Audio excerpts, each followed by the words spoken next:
What's going on, everybody? What is happening? Appreciate you guys popping in. I'm rocking solo today. My guys, Chris, as well as Severe, man, they had some stuff going on, man. But I said, you know what? I got to jump on here. I got to talk about this thing. Got to talk about this game, us against the Chargers. We are official removed from the goddamn playoffs. I knew we all already knew that it was going to happen. We knew that was no longer the case. We knew that weeks ago. But with this loss, we are official removed from the playoff race. And so, look, it is what it is. I want to jump on here, chop it up about this game. Definitely talk to you guys about it. This is going to be basically an open forum at this point, right? There's going to be a lot of question marks. There's definitely a topic that I want to touch on as I was watching the game. There's something I was focused on that I really wanted to see how a certain player would do. And I was kind of shocked as the game went on, just how it was handled. And it's on the offensive side of the football. We're going to talk about it. I'm going to pick up the stats. We're going to take a look at just the box score a little bit and chop it up. But this one is going to be basically an open forum. We're going to talk Raiders. At this point, again, we're official out of the running when it comes to the playoffs. And where do we go from here? Obviously, there's been all those reports going on all last week. I wasn't able to jump on and do at least a video or a live, unfortunately. A bunch of stuff going on. Obviously, we had Thanksgiving on Thursday. I definitely want to give you guys a shout out just as it relates to just Thanksgiving. But I wasn't able to jump on and kind of talk about all the reports that are coming out as it relates to Chip Kelly. And I want to talk about that. I definitely want to kind of get you guys' feedback. But before I get into the chat, man, I appreciate everybody kind of popping up. People are kind of pulling in. If you guys are on Twitter, if you can, hit that like button on Twitter, but then jump over to YouTube so I can see you in the chat. But I appreciate everybody rocking. I do a sub-only chat to show my appreciation to all my subscribers. I definitely appreciate you guys. I appreciate all my members that are here supporting the channel. We definitely appreciate it. But first and foremost, guys, I hope you guys had a good Thanksgiving. Obviously, it's the end of the Thanksgiving, just kind of weekend. My kids go back to school. They've been out of school. So we're kind of wrapping this thing up. But definitely, without question, I want to have the last beer or maybe couple of the weekend with y'all, man. I appreciate y'all popping in. But I hope you guys had a fun, safe Thanksgiving. Hopefully you guys rocked it out with some loved ones, family, friends, the whole nine. I hope you guys had a good one. But I'm going to get to the chat again in just a second, guys. But if you want to get included in the chat, we're going to talk about the Chip Kelly news and all the reports that have kind of dropped over this last, Thursday, Friday, even over the weekend. We're going to talk about this game as well, some of the takes that I have from it, but I definitely appreciate you guys. I want to get included in the chat. If you guys want to ask any questions or give me feedback on some of my takes, hit that sub button. It's the best way to get included into the chat. But before we pick up the game, definitely want to announce something. If anybody is going to be in town next weekend for the Broncos game, either you're here local in the Vegas area or you're coming in town for the Broncos game. If no one's coming to the game, I don't fault you for it. But let me go ahead and share the screen. And Parkway Tavern, down the south end of Las Vegas Boulevard, right next to the M Resort. Spicy Raider, she's putting on basically a live podcast. I told her I'd join and definitely help her out with that, co-host with that. She's putting together a great event. I know I just talked to her last week, and she's doing a bunch of things of just kind of getting a lot of people involved. There's going to be giveaways, stuff like that. There's going to be a little bit of a car show going on. So if you are in the area or you're coming into town Saturday, December 6th from 12 p.m. to 3 p.m., we're doing basically a live podcast, social hour, giveaways, the whole nine. So rock with us if you are in town. We'd definitely like to see you and just put names to faces and have a good time. So Parkway Tavern next to the M Resort of the south end of Las Vegas Boulevard. Come check us out. It'll be fun. All right, let me go back up to the big screen. Let me say what's up to some people that are rocking with us. Jason, what's going on, man? Good seeing you. I know, man. We're going to chop it up about this game. There's definitely a position group that I know that you pay attention to. We're going to talk about that. Tragedy, what's going on? Appreciate you popping in as well. LS, what is going on, man? Good seeing you in the building. Yeah, stuff going on. Yeah, fuck the Raiders. I'm with you, man. It's tough. We're going to talk about Petecarroll and just kind of what I expect moving forward. And then we're going to jump into what might be going down in the offseason, at least what I think should go on in the offseason. Because now that we are out of the playoff running, that's kind of where we're at right now. Art White, what's going on, man? Good seeing you as well. Mopar, what is going on? Fire Pete Carroll tomorrow. We're gonna talk about good old Pete. Art, you're saying time to build this the correct way. Go young across the board. We're gonna talk about it. Cool Kev, what is happening, man? I'm rocking solo, guys. Chris and Severe, they had something going on tonight, man. Shout out to them, guys. After this is done, definitely go over there, go check them out. Go hit that like or sub button on their channels, man. You guys know we always hit you after the game. They had some stuff going on, but I definitely want to jump on here and talk about this game and what we need to do moving forward. But yeah, go hit them up after we're done. Appreciate everybody rocking. Seagate, what is going on? After a month, I knew we weren't winning more than 4 games. We might mess around and win one along this stretch, but man, it's going to be tough. I might even pick up the schedule, and we might talk a little bit about just, do we have a chance at winning another game the rest of the way? So we might pick up the schedule at the end, because man, it's going to be a long shot whether or not we're going to win another game. Not just because we're bad.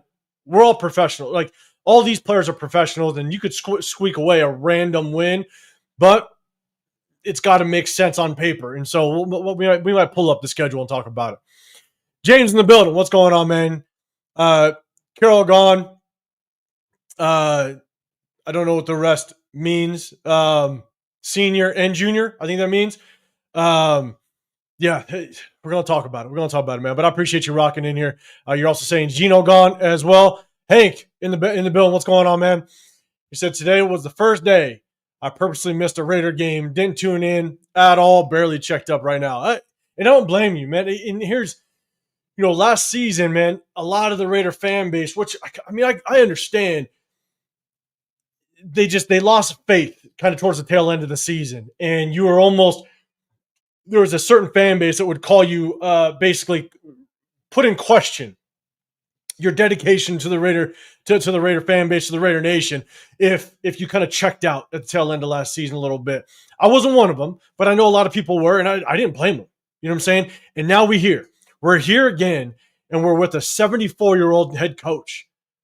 And the question is what do we have to hang on to at this point, knowing that he's not the long-term answer? So we're going to get into it. So, all right, all the way from Australia, man. I know Afakasi Raider from Australia, or from that area, man. He was at the Charger game, man. Shout out to him, coming all the way over to check that game out, man. I wish it would have turned out better for him, because obviously that is a long way and expensive ass way to rock from Australia all the way to LA, man. But shout out to Afakasi for making it out there, guys. Make sure you guys go hit him up as well. Pigs, what's going on, man? Appreciate you. LS, I didn't watch the game either. Haven't missed a game in 6 years, and this one I've opted not to watch, man. I know. I don't blame you. I don't blame you. And James, yes, LS is from your area as well, man. Let him know. Kevin, what's going on, brother? Appreciate you. Very disappointed for Afakasi. I know. I'm with you, man. And just for Afakasi, I would have been cool if we won. Just so he has that experience of just kind of getting a game in and seeing a win. So I'm with you, man. But all right, guys, let's talk about this damn game. I know some of y'all weren't able to watch it all the way through, so you may not have known 100% that went through, but I definitely got some takes. I got some takes that I kind of want to share with you guys, but then there's a position group that for myself, I was definitely focused on and just kind of how it was going to work out as it relates to the personnel that was playing. And so we start out the game. I'll tell you right now, it's just nothing but penalties, right? We have been a very undisciplined team since the first game of the season. And this is something that Pete Carroll, with all the history, with everything that he's been able to kind of compile as a head coach, the number one thing you have to be, if you falter in others, right? If the talent isn't great, if your matchup isn't perfect, then the one thing that you want to be is a very disciplined football team, because being disciplined is half the battle as it relates to wins. If you continue to shoot yourself in the foot of having penalties, but also mismanaging the timeouts, I believe the Chargers had the ball. It was 4th and whatever. They had to punt the ball. But if you didn't have the 2 timeouts, now you have a brand new offensive coordinator. There was going to be things like that was going to happen. So I understand that. Brand new offensive coordinator. You got to get the communication right. But if you could have held on to those 2 timeouts that we had to take so that we didn't get the delay of game penalty, the Chargers would have punted us the football. We would have had probably just over a minute left to get into field goal range. But you had to burn 2 timeouts because of the lack of communication. And even though you have a brand new offensive coordinator, I understand the communication is going to be a little bit rough to start out. That doesn't dismiss the fact that you put yourself in this position because you let your offensive coordinator go, and now you have a new offensive coordinator and new challenges week 12 in the season. And so you don't get to live on that excuse that we have a new offensive coordinator, so there's going to be communication issues. And I think that's one thing that Pete Carroll said in his post-game presser, is that with a brand new offensive coordinator, there's going to be some delays and miscommunication. Well, guess what, Pete? You better make sure that doesn't happen, because you put yourself in that situation. And you burned 2 timeouts, so you didn't get 2 delay of game penalties, and that hindered your ability to have extra time at the end of the first half to potentially get in field goal range and get extra points on the board. And the Chargers were going to get the ball start of the second half. And I think that was when they ripped off that long, 70-plus yarder to basically open up the floodgates, and that's when we knew that the game was going to get out of hand. Another reason why Pete Carroll is just losing the control of the team a little bit, because when you become this undisciplined, that's all on coaching, unfortunately. So, want to kind of get that out, obviously. That's kind of how we start off the game.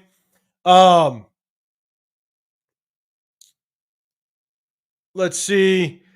Pigs. You're saying the game was in Crosby's hands and it threw it away, in my opinion. Meaning this game, it was good we lost for draft asset. That's the one good thing to come from this game, is we still maintain our draft. I believe the Jets won, so that helps us out. So we're just kind of creeping up. And we're going to talk about that a little bit kind of towards the tail end of this live. Just really, what do we want to see throughout the rest of this season, right? Jason, the game played like it would. Yeah, I'm with you. I mean, at the end of the day, we knew that even with Justin Herbert going out with his hurt hand, and then Trey Lance comes in, you still knew we didn't have much of a chance, and we didn't have much of a chance to even begin the game because, one, our offensive line is atrocious, and we're going to talk about the offensive line in just a second. Pixie said I wanted Bridgewater to compete with Geno. Hank Herbert came back in the game and slaughtered our defense with a messed up hand. He did. Couldn't even go under center, which was tough. It definitely threw off some timing. It definitely hindered them on certain situations, on third and short situations, to be able to capitalize, because it kind of gets you out of your rhythm and certain things that you want to do. I'll tell you right now, they really didn't skip a beat. And those running backs did work. The running backs did work. And it's really sad to see when running backs, I think at one point the announcer was talking about one of the running backs. It wasn't Vidal, the starter, but the backup, played at Buffalo. I don't even know when he was drafted, and they're doing work on us. It's just, it's rough to see when some of our draft picks, whether you liked Gentry or not at 6, it just sucks when they just don't work out. And others do. Let's see. Pigs actually think I wanted Bridgewater over Geno. I'm going to talk about Geno. Laker Nation, what's going on, man? 4th pick and moving on up. All right, 4th pick. We're going to talk about some draft picks here. Not draft picks, but we're going to talk about draft position. LS Patterson, thank you very much. Pigs, this game was telling players are not invested. It's about separate agendas. And that's the thing, is it's because we are officially out of the running of the playoffs. The tough part is that there's going to be now players that now it's going to turn to individual ball, right? There's so many players, and I mentioned this weeks ago. There's so many players that are on the last year of their contract, on 1-year contracts, knowing that they're not going to come back. And now if the talks start to rumble whether or not Pete Carroll's going to be back, then the stability in this locker room is gone. Now these players are really going to have to look at the life after this year with the Raiders. Where are they going to go? Do they want to stay here? Are they going to get offered another job? They just don't know. And so there's going to be certain players that kind of start to turn into individual ball, where they're going to try to put a highlight reel on paper. And they're going to do whatever they can to showcase for whatever team that they're going to be on next year. And that's what we're going to start to see moving forward. James Petecarroll, I want to run the ball more today. We ran for like 30 yards all up. We did. LS Patterson was a 6th rounder. Man, I appreciate the stats. Like, LS, I appreciate it, but man, you're just like, the knife is in and we're just twisting at this point. Because we're seeing, and that Chargers offensive line, they're beat up too. No Joe Alt. They just got Rashawn Slater back, and so it takes him a little bit. We've seen it how long it takes offensive linemen to kind of get up and running. Rashawn Slater comes back off of being, I think, put on IR at the beginning of the season, which was rough. And so it takes him a few weeks to kind of get his feet underneath him. And so we're seeing running backs thrive and have success. And they're 6th rounders. I mean, it just goes to show you don't have to pick a running back so early in the goddamn draft. Okay, I'm gonna get off that topic because I'm probably gonna get back on that topic, but that's all I'm gonna say on that. What up, Phil Chris? What's going on, man? I'm gonna hit you up. I just announced it. Next Saturday, man. If you're not doing anything, we're doing a bunch of giveaways. Parkway Tavern, not the one that we usually go to, that we meet up at the Parkway Tavern next to the M Resort. Doing a live podcast, a bunch of giveaways. Spicy Raider, she's putting it all together, but I think she might be doing a giveaway like for tickets. I believe she said that. Don't quote me on it, but roll on through, man. If you got nothing doing, bunch of giveaways, a little bit of a car show, the whole nine, bro. I'll throw you some details. Perry, what's going on, man? What is happening? Appreciate you rocking with us. What up, Severe? What's going on, brother? Hopefully everything's good with you, man. Severe, but he's generational.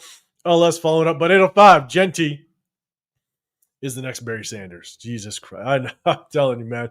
It was wild. LS, you know. Most of y'all know. You know how we do and how we rocked in that offseason and who we wanted. But look, talked a little bit about just the beginning of the game, right? Definitely talked a lot about just, we start out with penalties after penalties, using timeouts incorrectly.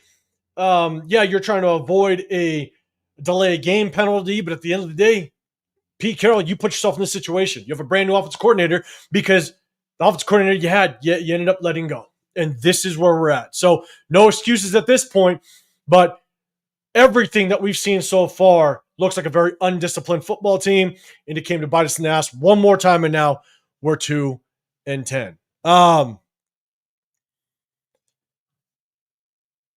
Jason, at this point, you have to pay me to go to a game. I know. I'm with you, James. Man, how good would it have been if we got Ben Johnson? Look at what he's done with the Bears. And here's the thing: is I was all about Ben Johnson not because I thought he was going to be the guy, but because of what he brought, the message that he brought. It's a young offensive mind. You match him up with a potential quarterback, and now it's a guy that you can invest at least 3 years in to see what can he do, right? And he's coming off of success with the Lions. You don't have a lot of history with him, and so I know we always can kind of look back at Josh McDaniels, right? And I was not happy with Josh McDaniels, but Josh McDaniels had enough history for us to kind of look back and go, holy shit, is it rearing its old head again, right? Are the issues that he showed in Denver, the miscommunication that he showed in Indy and stuff like that, and the rumors of just how he is personality-wise, there was enough history to where you're sitting there going, damn, like, is this not the guy, right? And you can be on the fence on whether or not he was, or we really need to give him 3 years, and that's perfectly fine. But there was enough history to go, damn, are we seeing the signs of what Denver saw back in the day and all that stuff, right? But at least Ben Johnson was kind of a clean slate.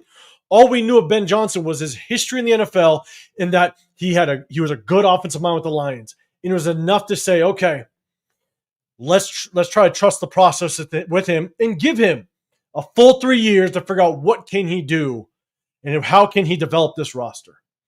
And so I was okay with it. But obviously that didn't work out.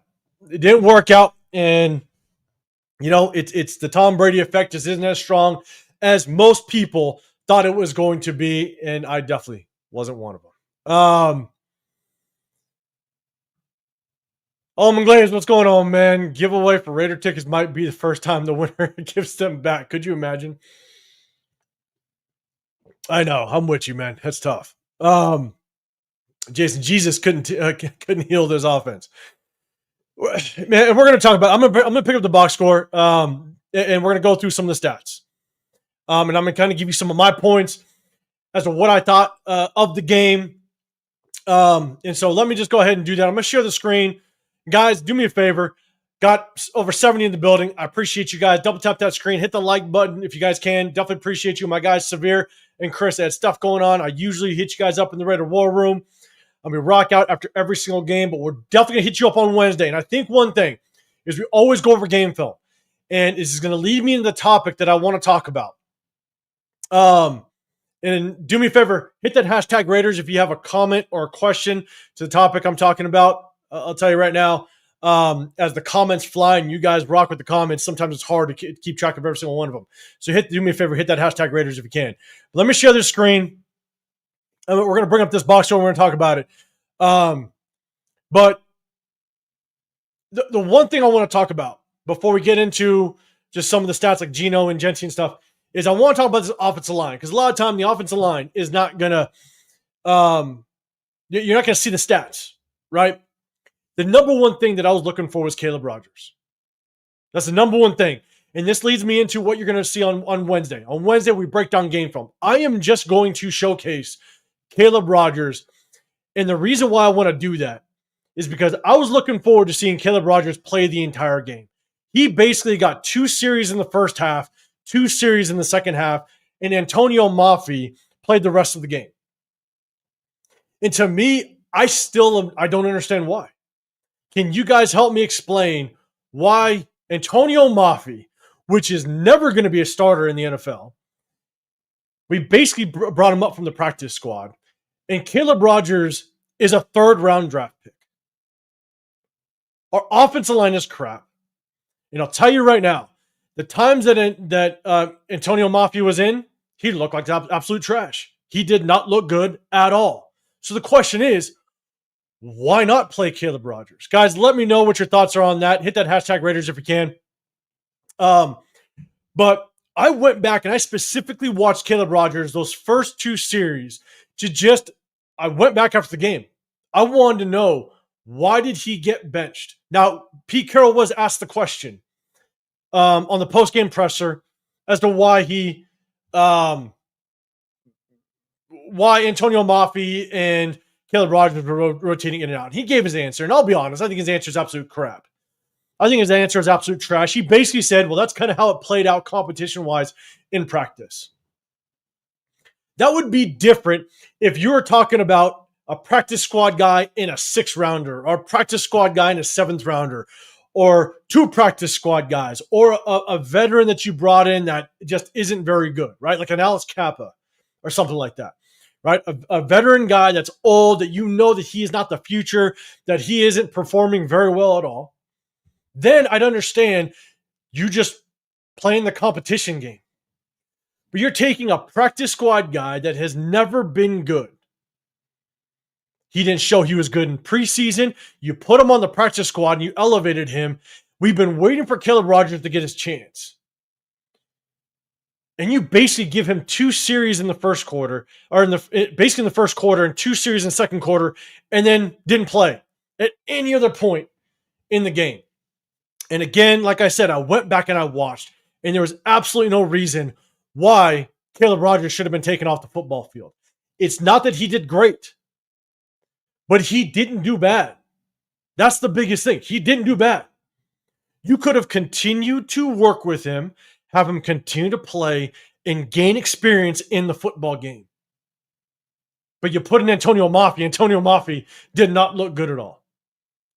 I don't know how to kind of go from here as it relates to the way that these guys are coaching up this offensive line. I'll be honest, I kind of had this feeling that Caleb Rogers went in the game to start the game, and then Pete Carroll and Brendan Carroll removed him. And I could see John Spytek calling from the box up top and going, "What the hell are you doing, Pete Carroll?" Put his ass back in there. And all of a sudden, he played 2 series in the second half. I don't know. I'm just speculating. But it's just, to me, it doesn't make any sense the way that he is not utilizing a 3rd round draft pick, and our offensive line looks absolutely horrible. Guys, let me know. Let me know. Hank. People also forgot Caleb was that guy in college. Him and Ben Johnson, bread and butter. Yeah, you're talking about Caleb Williams. Yeah, obviously that's why he went. So he went to the Bears because of Caleb Williams, because he had a quarterback, not because of Tom Brady. So as it stands right now, Tom Brady has done nothing for us except for financially help this organization. And I've been saying it for the longest time. Financially, this helped this organization. And now the reports are that he's the one that wanted Chip Kelly, and it's not working out. Like, it just, and we're going to talk about Chip Kelly in a second.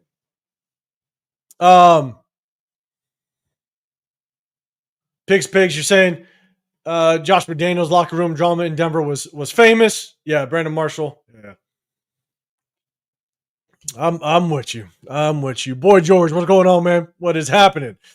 Oh, Les, which 2 pieces of candy did you give out today? Here's the thing. They actually had some ice cream that I gave them that we got yesterday, and I waited for that ice cream. They got ice cream this time. So that candy is still going stale in the pantry. They got ice cream this time. Bro Rock, what's going on, man? Do you really think we're going to rebuild with a quarterback that's going to be 75 next season? Are you thinking? You're talking head coach. We're going to get into it. We are going to get into it. We're going to talk about the game just a little bit, but we're going to get into it. But I appreciate you rocking, man. Kevin Lurker. Going into the 4th, we had 91 yards of offense. Yes, we did. At one point, I think the Chargers had more first downs than we had yards, and that was like late in the second quarter or something like that. It was wild.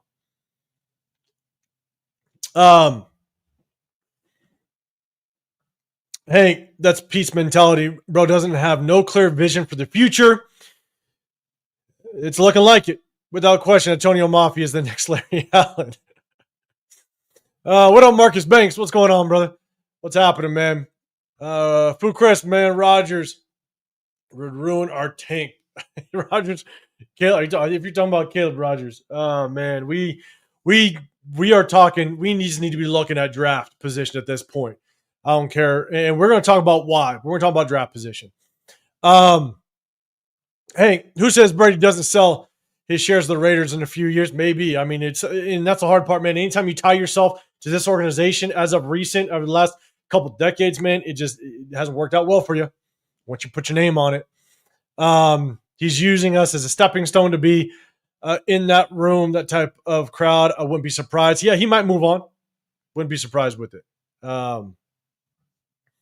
Kevin, that O-line keeps us moving up the draft board. Yes, they are. Yes, they are. What up, yo, Raiders? What's going on? Maybe Pete just can't talk to the youngsters like the vets. It's the only reason I can think of why he would play all these old dudes. He's got to go once we lock in our draft position. Here's the thing is, I wonder if, and again, just purely speculation, I wonder if he's just trying to prove that his guys are going to work. You know what I'm saying? And the thing is that, and it's something that I mentioned well before the draft, was how much is Pete Carroll willing to set up this organization for future success? He's 74 years old. So the question is Pete Carroll the type of guy that's like, I want to win in the next 1 to 3 years, and I'm going to walk off. I could care less what this organization looks like after I'm gone. I'm going to try to win right now, and I could care less about development. And he's already said it. He's already mentioned it, that he's not here to develop. And we're seeing it. And so I mentioned this before because, and it was more or less just me speculating, because obviously I don't know Pete Carroll. I have no clue. But the question is How much is Pete Carroll willing to invest in these younger players, knowing that some of these players will take 2, maybe 3 years to develop, and by that time, they may not help with any success that he has. And so maybe he's not willing to develop these younger players because he's not going to have any part of them with the Raiders beyond him. And it's starting to look that way, to be dead honest, which sucks, because he should have been part of his priority because of the situation that he's brought into.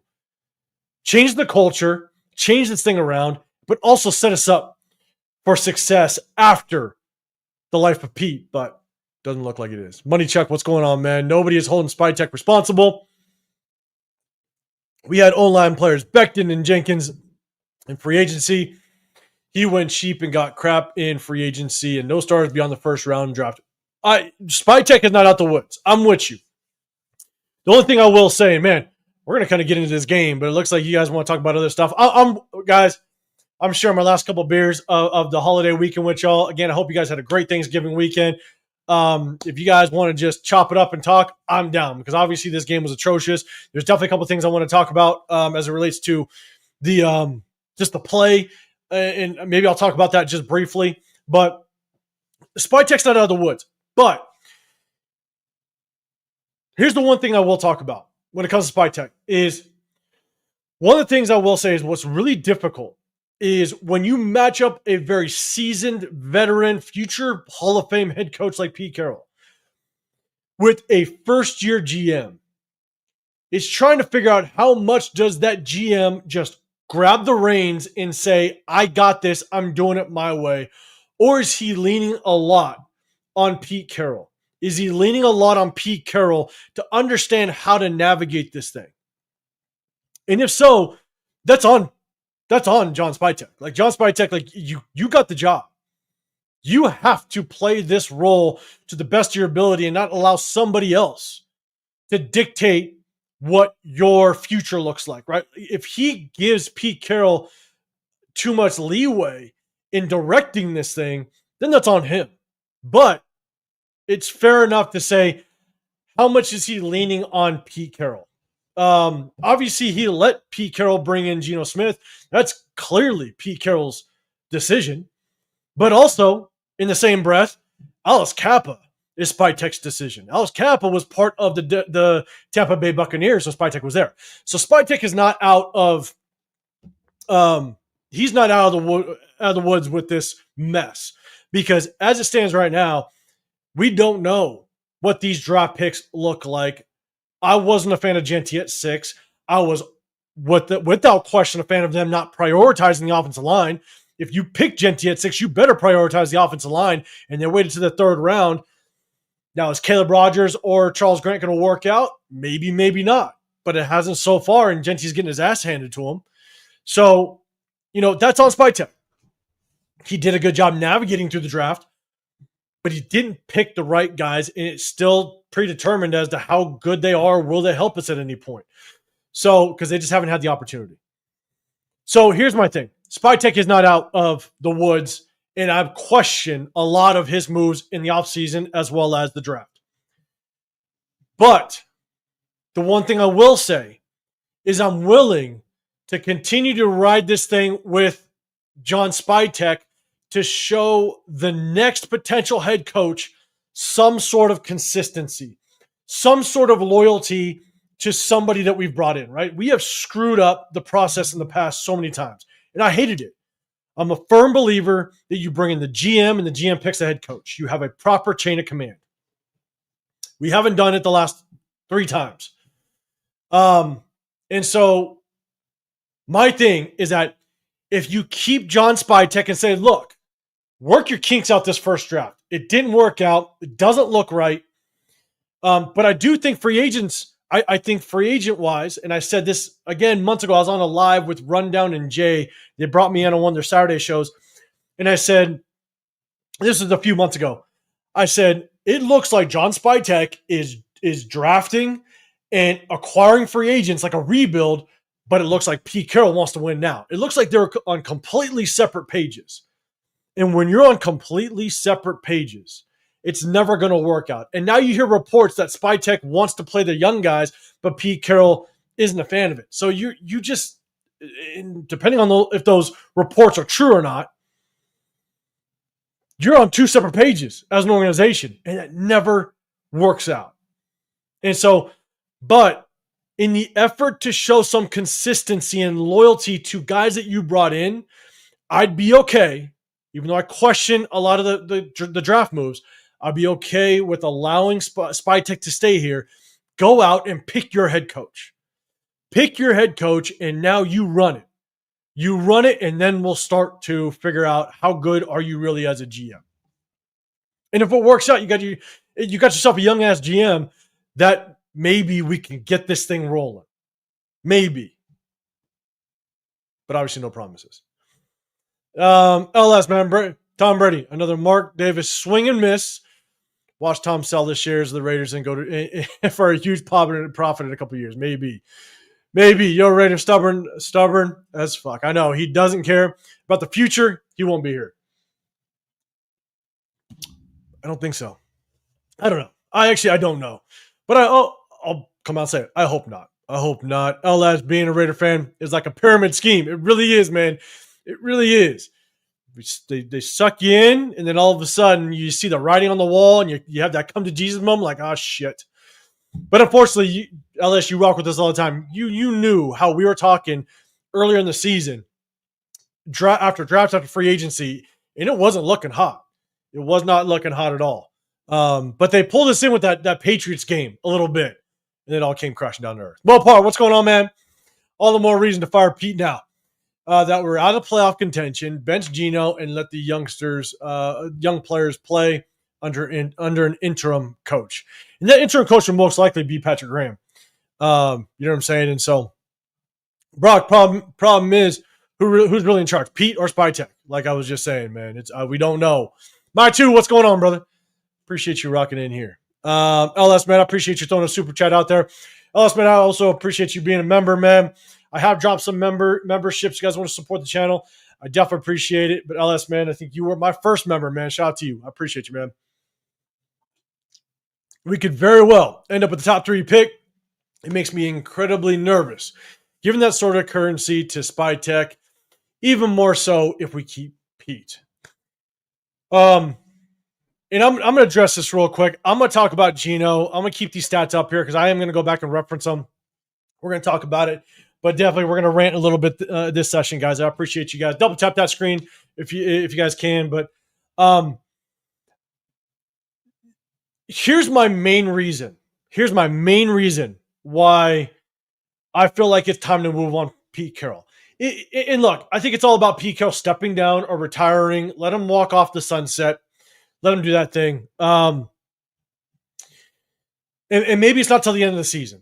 Right, the writing is on the wall. Shoot, Pete Carroll, keep doing your thing. We'll continue to lose, and we'll have a damn good draft position. But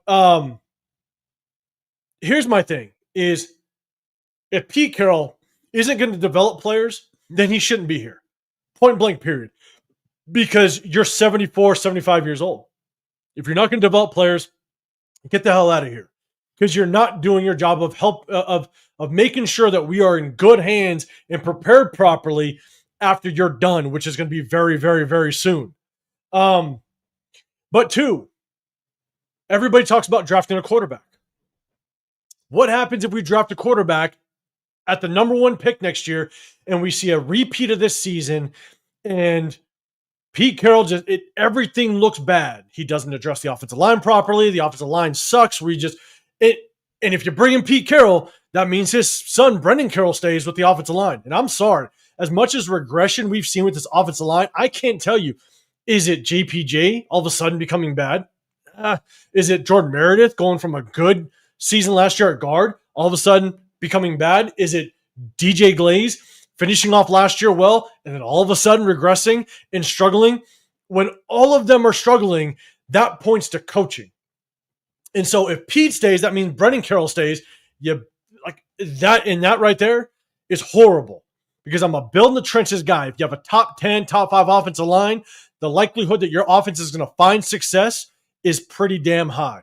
So, But if you give these top picks to Pete Carroll and you go and find yourself a quarterback and Pete Carroll doesn't work out and then you fire him and you go get yourself a head coach, what happens if that head coach doesn't like that quarterback or that head coach that quarterback doesn't fit his scheme or what he wants to do?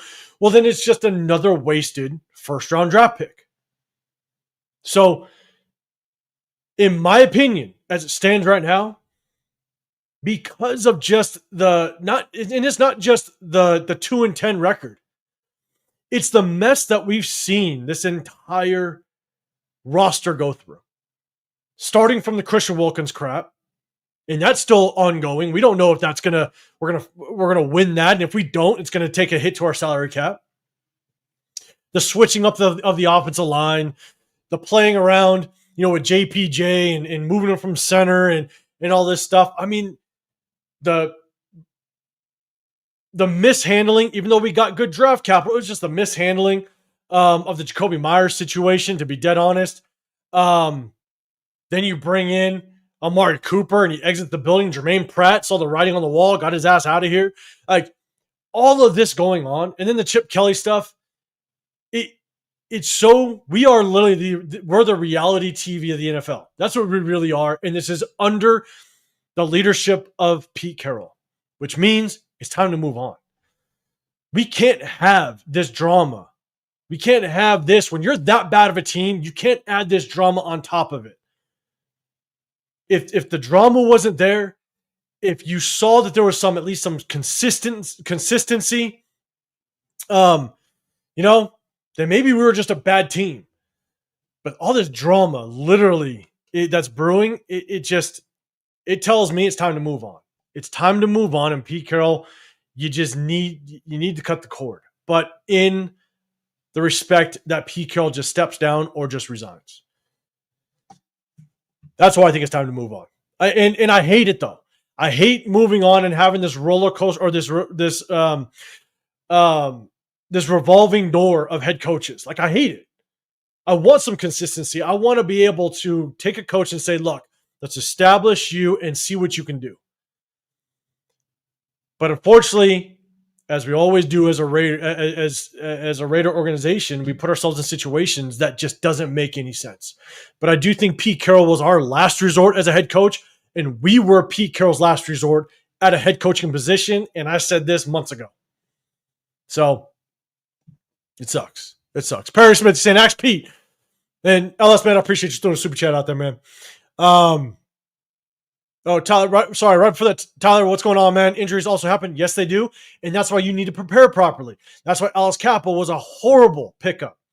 And this is why Stone Forsythe was a horrible pickup. And I said this the moment we got Alice Kappa and the moment we picked up Stone Forsythe, is he's shown that he is so bad that we saw all the injuries to our offensive line last year. Injuries happen. You need to get quality guys that come in and you don't fall off production-wise as much. And you go get Stone Forsythe and Alice Kappa. It's comical at this point. We all could have, me sitting in my office, in my home, could have told them that's not a good pickup. But they did it anyways, and look at how bad our offensive line is performing.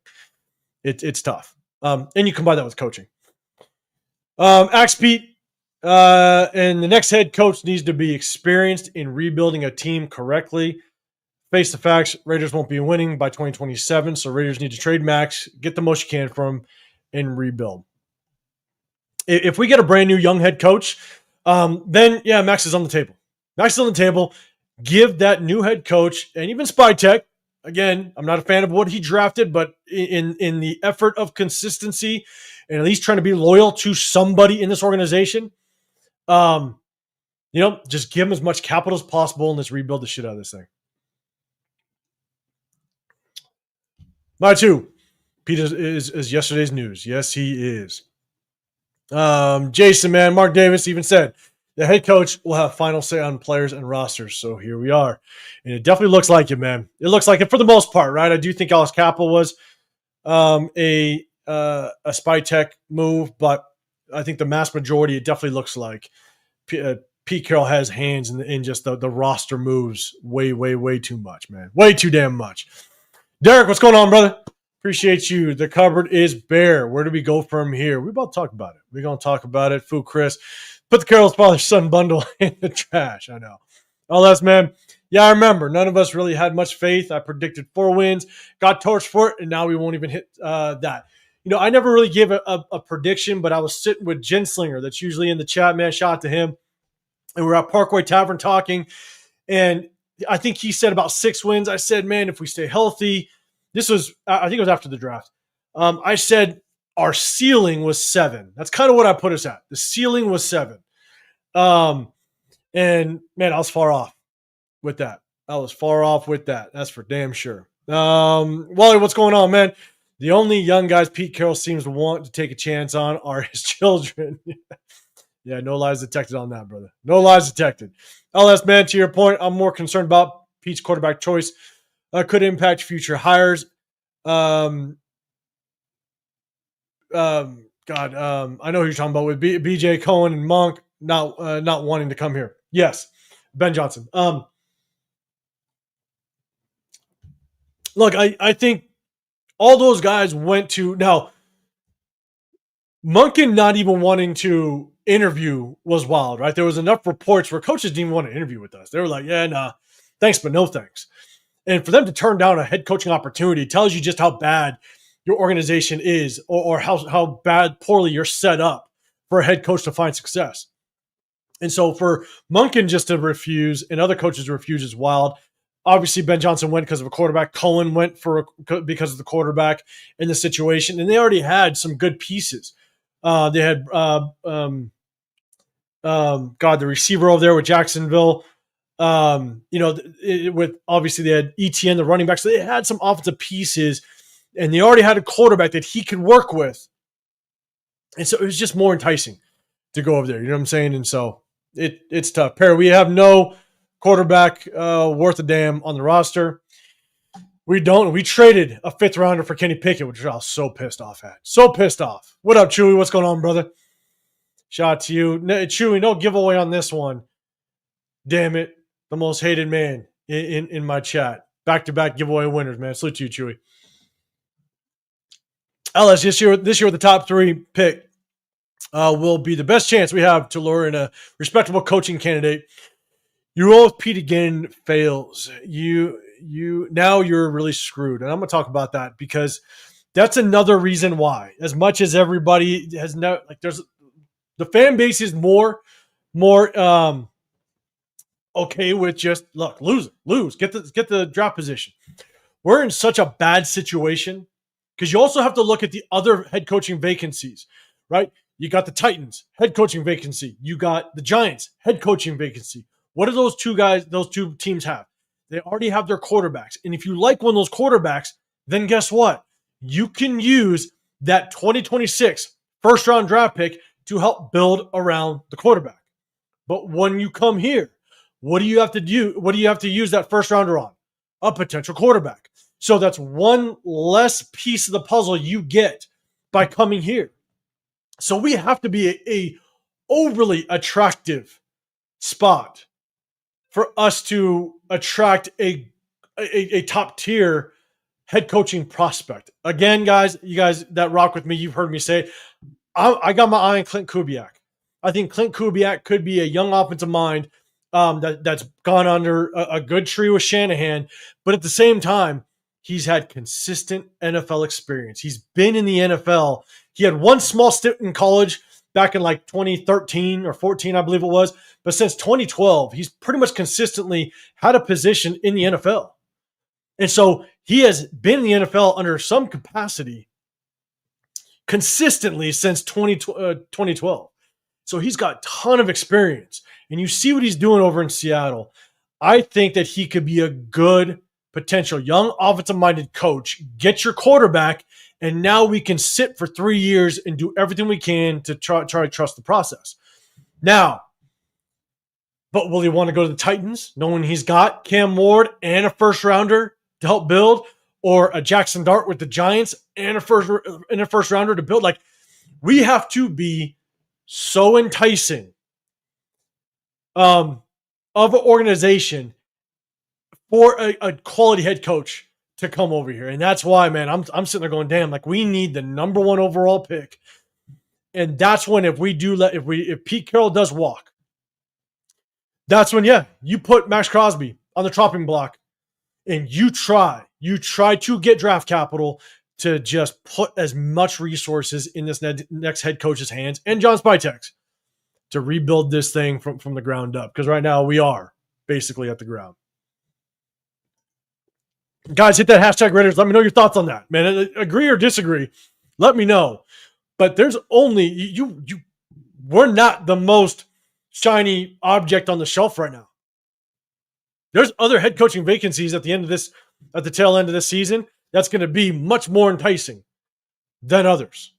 So let me know if you disagree or disagree with that.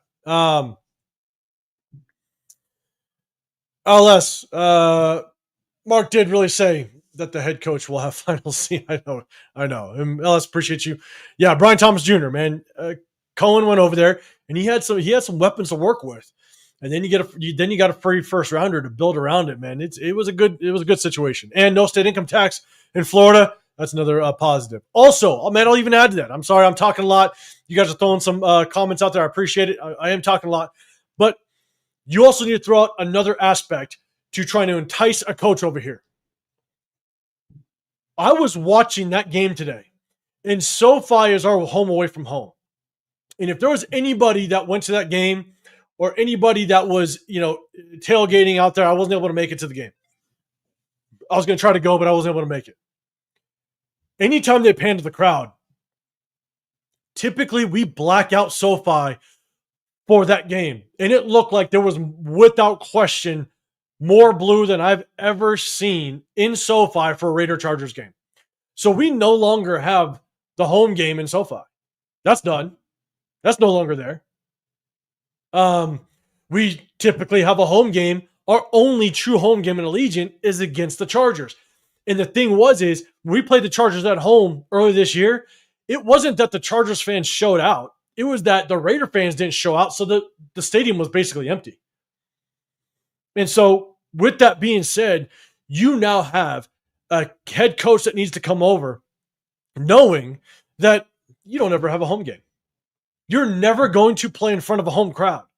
Players that come here that have played on other teams that come and play us. Let's say you pick up a free agent from the Commanders or you pick up a free agent from Kansas City, right? Let's just say you pick up a free agent from these teams that have played against us in Allegiant. Oh, they know they'll never have a home game again. And if you've ever played this game, you know how important playing at home in front of a home crowd is. And you're never going to have that again until you get better. And so we need to have so much firepower in order to entice a top head coaching candidate to come over here in this next offseason to try to work this thing out, because it's not an enticing job. I'm just gonna say it right there. 7 cents, what's going on? You're saying there are 2 main reasons you don't trade Max. Okay. He's the heart and soul of your team, still playing at a high level. Okay. You're not guaranteed to draft well simply because you got a lot of picks. Okay. So we'll address this, right? I'm with you. He is the heart and soul. But do you agree that we need to, because we are not a very enticing organization to come to, and there's going to be 2 head coaching vacancies in the offseason that already have young quarterbacks that look to be probably more enticing than ours. At this point, you need, and it kind of goes to your second point, right? Yeah, just because you have the draft capital doesn't mean you're going to draft well. I agree with you. But to give or have that draft capital to start with could entice a top head coaching candidate to come here. That's the only reason why I do it.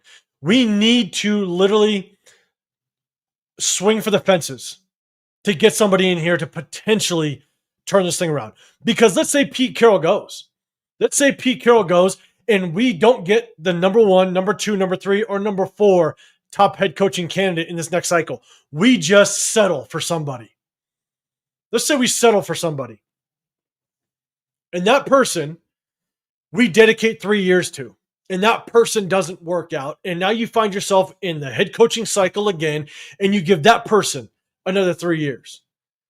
That means that the decision that you make in the off season, and you make a mistake, we're still now out, could be almost a decade of finding ourselves in a winning situation again. I mean, it's just, that's the tough part. And it's time to hit the full reset button. You got a young GM that, again, I don't agree with his draft picks. I don't agree with some of his acquisitions, but I do think he was in rebuild mode in free agency. But either way, I may not be a fan of his draft picks, but I'd much rather just swing for the fences because we are in such a shit situation that it's time to hit that reset button and just make this job as enticing as possible for the best head coaching candidate we can get our hands on. So I don't disagree with your points, but I think it's time. I think it's time to hit the full reset.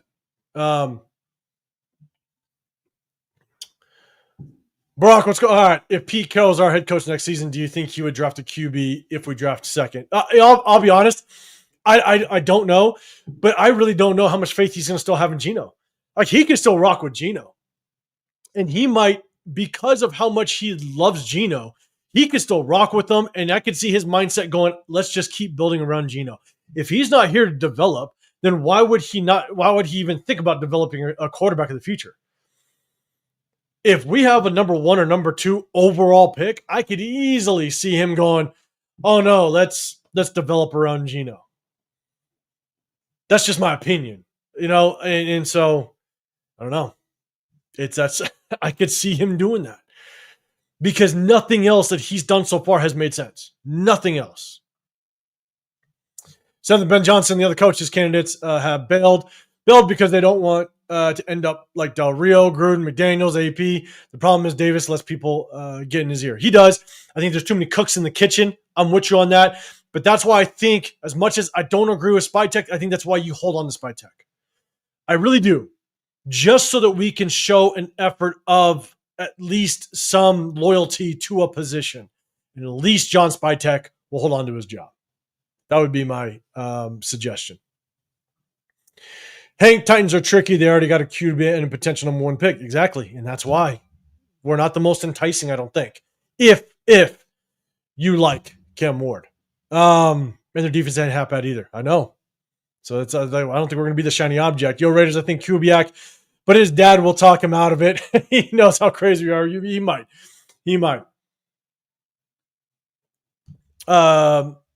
Step, what's going on? You're saying you don't trade Max or Bowers. You don't trade Bowers.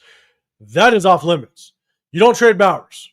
I'm with you on that. Max, depending on the situation, you got to field some offers. I'm not going to lie. That's just my opinion. LS, there are college jobs more attractive than this. You're not lying. You are not lying. Rocky, what's happening, man? Salute to you. Good seeing you. Hope you had a good Thanksgiving. No way we're trading Max. I learned my lesson from trading Mac away. We did not do shit with those picks. Okay. I hated trading Max. I'm with you. Trust me. I've told this story already. The whole family had maxxcrosby jerseys. And when we traded him away, I was devastated. But we weren't we were just out of making the playoffs, basically. So it's like, we weren't in this bad of a situation, though. I think that's the problem that I had, was that Del Rio took us to the playoffs. So we already sniffed the playoffs. And so we knew that we were still close enough to just kind of getting there, right? And so I think that's what made the Khalil Mack trade so devastating, is we weren't that far off. We were just in the playoffs a couple of years before. So, but I think this is completely different. This is completely different. We need a head coach. Like, Gruden was already in the building, right? We need a new head coach, and we need to give – and again, after Jack Del Rio was fired, at least we had the Reggie McKenzie situation, a true GM. And so we were actually showing – Al Davis was obviously no longer in the picture, so Mark-Davis was actually showing ways of doing it the right way. And so I think we weren't this far removed from success. We were in the playoffs a couple years before. So I think that was a different situation, in my opinion. This is completely different. And I think we need to hit the reset button, in my opinion. Man, I'm sorry, guys. I was going to talk about this. You guys are flying. I hope you guys appreciate me more, just kind of going through the questions and the topics. That's what I kind of want to do. So I'm going to go back up to the big screen. We're going to have a little bit of fun. I was going to go through some stats, but there's no point. We'll just talk to it. Address you guys, man. Shout out to you guys again. Hope you guys had a great Thanksgiving weekend. Do me a favor. Double tap that screen. I'm usually in the Raider War Room. Shout out to my guys, Severe and Chris. After I'm done, make sure you guys go over there. Show them some love. I want to jump on here anyways because we hit you guys after every single game. We're also going to break down game film. And one of the things that I'm going to do is I'm going to go back. I'm going to break down the game from a caller of Caleb Rogers. I want to showcase, was it justified to only give Caleb Rogers 2 series to start the game and 2 series in the second half? And I think he played at the very tail end, if I'm not mistaken. He may have played at the very tail end in garbage time. Why the hell he was rotating with Antonio Maffi, I don't know, but we're going to break down that game film and see if it was justified. So, Dominic, what's going on, man? Jason, have to fetch a Kyle Shanahan, McVay disciple. Those guys are having success. You know, and I don't think anybody would argue that it would be a good move to try to get somebody like that in. You know what I'm saying? Mopar, yes, we need more picks to bring in a new, decent coach. Then we need Crosby at this point. Yeah, I think we need a full reset button. Raider fans got bills. Don't know what that means. I'm with you though. Rocky, I still have confidence in Pete and Tom Brady. They can build a winner. You got more confidence than a lot of us, big dog. I'm just letting you know because it's not. And here's the thing with Pete. I just talked about giving a head coach, 3 years, right? 3 years to really get this thing rolling, right? And for me, when you give a brand new head coach 3 years, it's not 3 years to win a Super Bowl. It's 3 years to make the playoffs.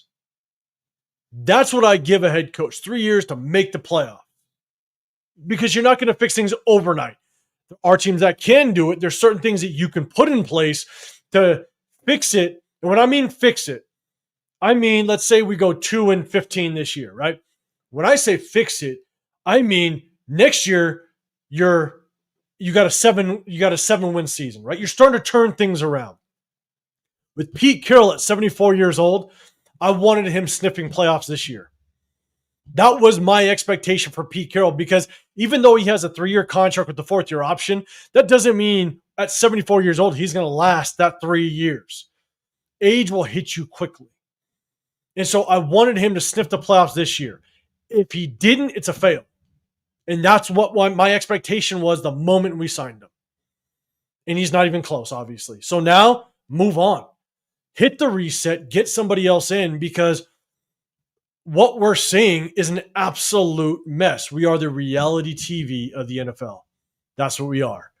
You can be 2-15 and still have the respect of the nation because you're trying, because you're putting the guys out there. If we rocked with a lot of our rookies, you can have that excuse, but we're not.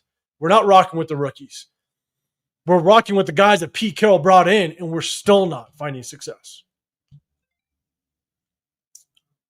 Kevin, the heart and soul of a 2-win team, though. I know. Rocky's saying these players are not recruiting players. Who would recruit to this organization at this point? I'm just saying. Who would recruit to this organization? Because we're a mess. And the thing is that if a head coach, and this is the hard part about a revolving door with head coaches, is if you continue to get rid of head coaches, players, you create insecurity with players because every time you bring in a head coach, they want to bring in their own players, they want to bring in their own roster, their own personnel. And so not only do you create instability with players, but also coaches. Coaches, they're like, well, they have to go back to their wives, their kids, and say, yep, we're going to be on the move again. It's just a bad look. And that's why it's like, just cut the cord now and set us up to be the shiniest object on the shelf. and start the process again. Just cut the goddamn cord, in my opinion. What up, Rafa? What's going on, brother? I saw you went live a couple times, man. Shout out to Rafa, man. Guys, go show some love over there. Go show some support to Rafa, man. I appreciate you rocking with me, man. Bob, what's going on, brother? Salute to you. We're gonna have another one. Another one. Salute to the nation, man. Last couple of beers of the weekend. Head coaching candidates. Pete will be here for several years. That's a lock. I hope it is not a lock, Bob. I hope it is not a lock, but we'll see. I honestly don't know what's going to happen. I really don't know, man, at this point with this organization. So appreciate everybody, man. Double tap that screen if you can. Got over 100 in building. Shout out to you guys. Hank, there's no head coach worth more than Max. I'm not against trading Max, but there's no one out there worth trading him for this. For this isn't exactly the most exciting draft either. It's not. It's not. It's not. But you gotta develop, right? You gotta develop. You gotta start somewhere. And so, and I'm with you. It depends on what head coach you get in here. Like if we get bottom of the barrel, if there's nobody that wants to come in here outside of Clint Kubiak, here's the thing. The other head coaching candidate that I wouldn't be opposed to, and again, it's all about, I look at history in the NFL. That's one of the biggest things that I look at. How much history do you have in the NFL? What kind of positions have you taken in the NFL? Brian Flores. If we didn't get an offensive-minded head coach, but we went defensive-minded, I would not mind taking a shot with Brian Flores and him bringing in a former head coach that was an offensive-minded guy, right? Bring in Brian Flores, and maybe he could bring Brian Daboll along. A guy that's a former head coach that he's not looking for a head coaching position in quite a while. I would not mind a defensive-minded. I prefer an offensive-minded head coach. I prefer that. But if that doesn't work out, Brian Flores wouldn't be a bad choice because of the history that he has in the National Football League. And I think he could bring a mentality that would match with maxxcrosby, and we could be more of a defensive-minded team. But bring in a former ex-head coach, offensive mind that is going to show help with building a quarterback in an offense. Just my thoughts. Sports. Jazz, what's going on? I'm a Jazz fan. Let's go. Thank God Seattle got rid of Pete's old ass. Always appreciate Pete winning us a Super Bowl, but it's clear the game has passed him, and it's showing the ugliness in Las Vegas this season. Yeah, a lot of Seattle fans have said that, man. Appreciate you rocking with us. I appreciate you, man. We already have a lot of draft capital. We do. We have a ton, man, and we could have had even more. You give up Geno, could have had a third round. You give up Kenny Pickett, which was, in my opinion, the dumbest thing. There was quarterbacks you could have picked up just in free agency that were available. You'd have to give up a fifth rounder. But I think we have 11 picks right now, something like that, with the Jacoby Myers trade and the comp picks that we're going to get. We do have a lot of picks, you know what I'm saying? But it's just trying to be the shiniest object on the shelf to entice the best head coaching candidate possible.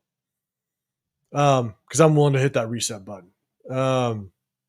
Most fans just want to keep Max for the sake of keeping Max rather than seeing the team succeed. They do, and I don't blame them. You know what I'm saying? Like, Max is a staple. He is. I would have loved to see Max play his entire career with us in the Raiders in silver and black. But god damn, we got to hit that reset button. I'm just saying. Rocky, I'm hoping Derek Carr and John Gruden return soon. Maybe not next year, but here next. That's wishful thinking, big dog. That is wishful thinking. Money Chuck, I think we give Max too much glory. He's no Myles Garrett. Never led the league in sacks. Isn't what I would call a game changer either. That dude is loyal. I'll say that. Yeah, and I'm with you. Like, Max isn't a number one edge rusher in the National Football League. Like, Myles Garrett is like far beyond anything, right? And compare anything to Myles Garrett is wild because he's just that good. But yeah, I'm with you. Like, Max is extremely good. You know what I'm saying? In his best days, he could be a top 3 edge rusher. without question. But the thing is that, God, we're in such a bad situation. Such a bad situation. At this point in the effort to reset, I'd take the picks. I would.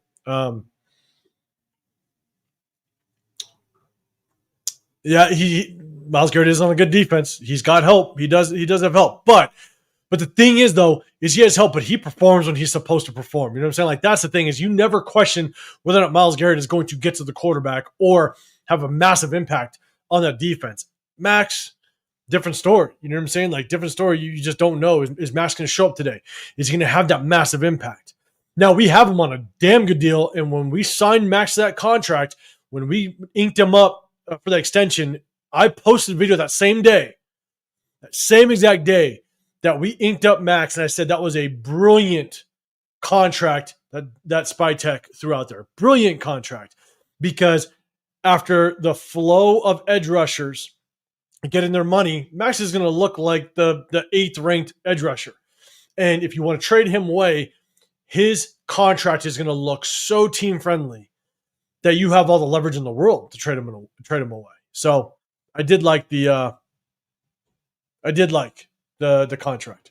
I think it will help us if we decide to move on from him. For Chris, can we just fast forward 3 years? I know. Who knows what that'll look like in 3 years? LS, I'm telling you now, people keep Geno if we don't fire him. Yeah, he'll draft a receiver top 3, probably, man. I'm not gonna deny that, knowing just what the moves that Pete has made. Dominic 5 in this order: Joe Brady, Kubiak, Kingsbury, Saleh. Look, I like Joe Brady. The problem that I have with him, again, it kind of goes back to just his experience.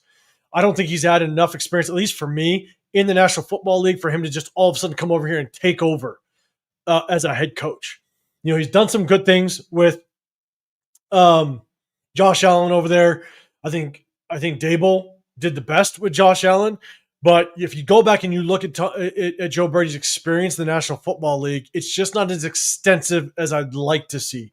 And with Clint Kubiak and just how much experience he has consistently in the National Football League, that's what I would take over. And he's also shown that he's continued the success with Sam Darnold, and JSN over there is a number 1 receiver, and he looks like a number 1 receiver. He knows how to use his weapons over there, and that's what I like to see. And that's why I kind of have Clint Kubiak over Joe Brady, in my opinion.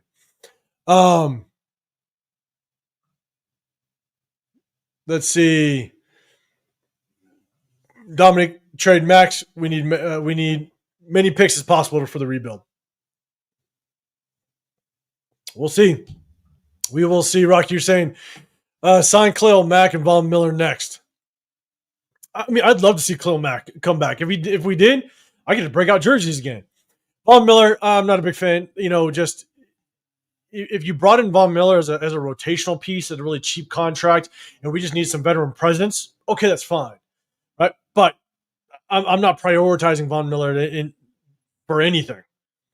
That is if the draft didn't work out right, or free agents didn't fall in line, or what have you.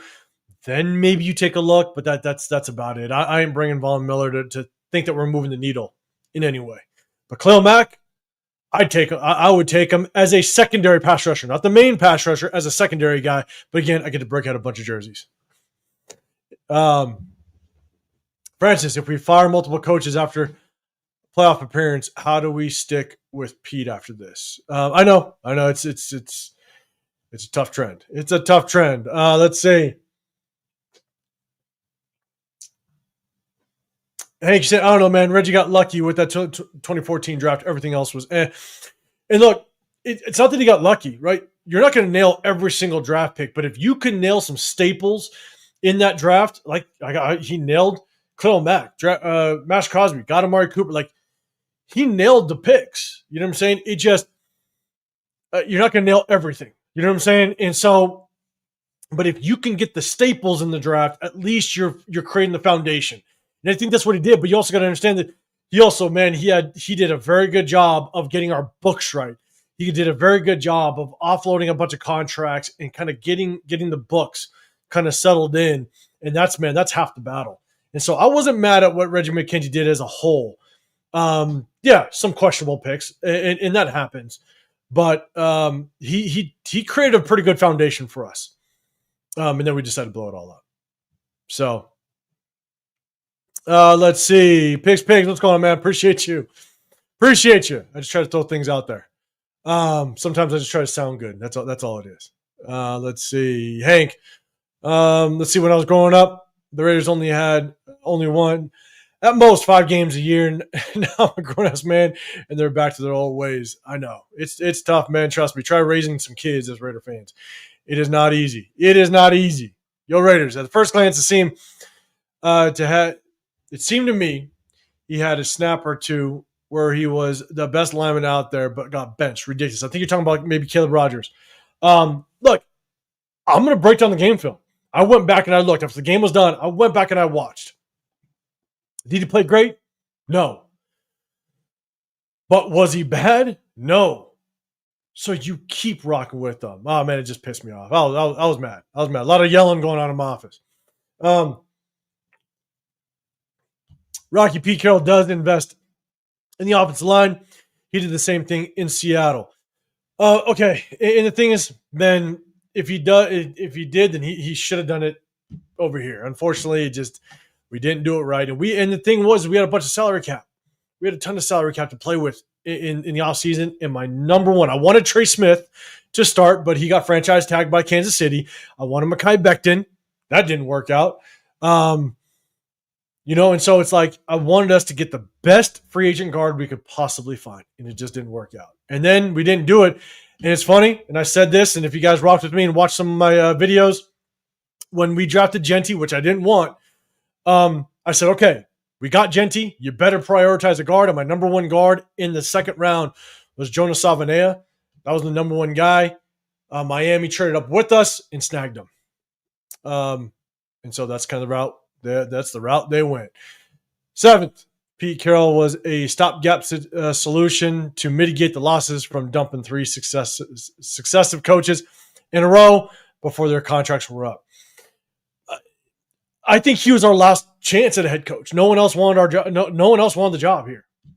I think no one else wanted the job.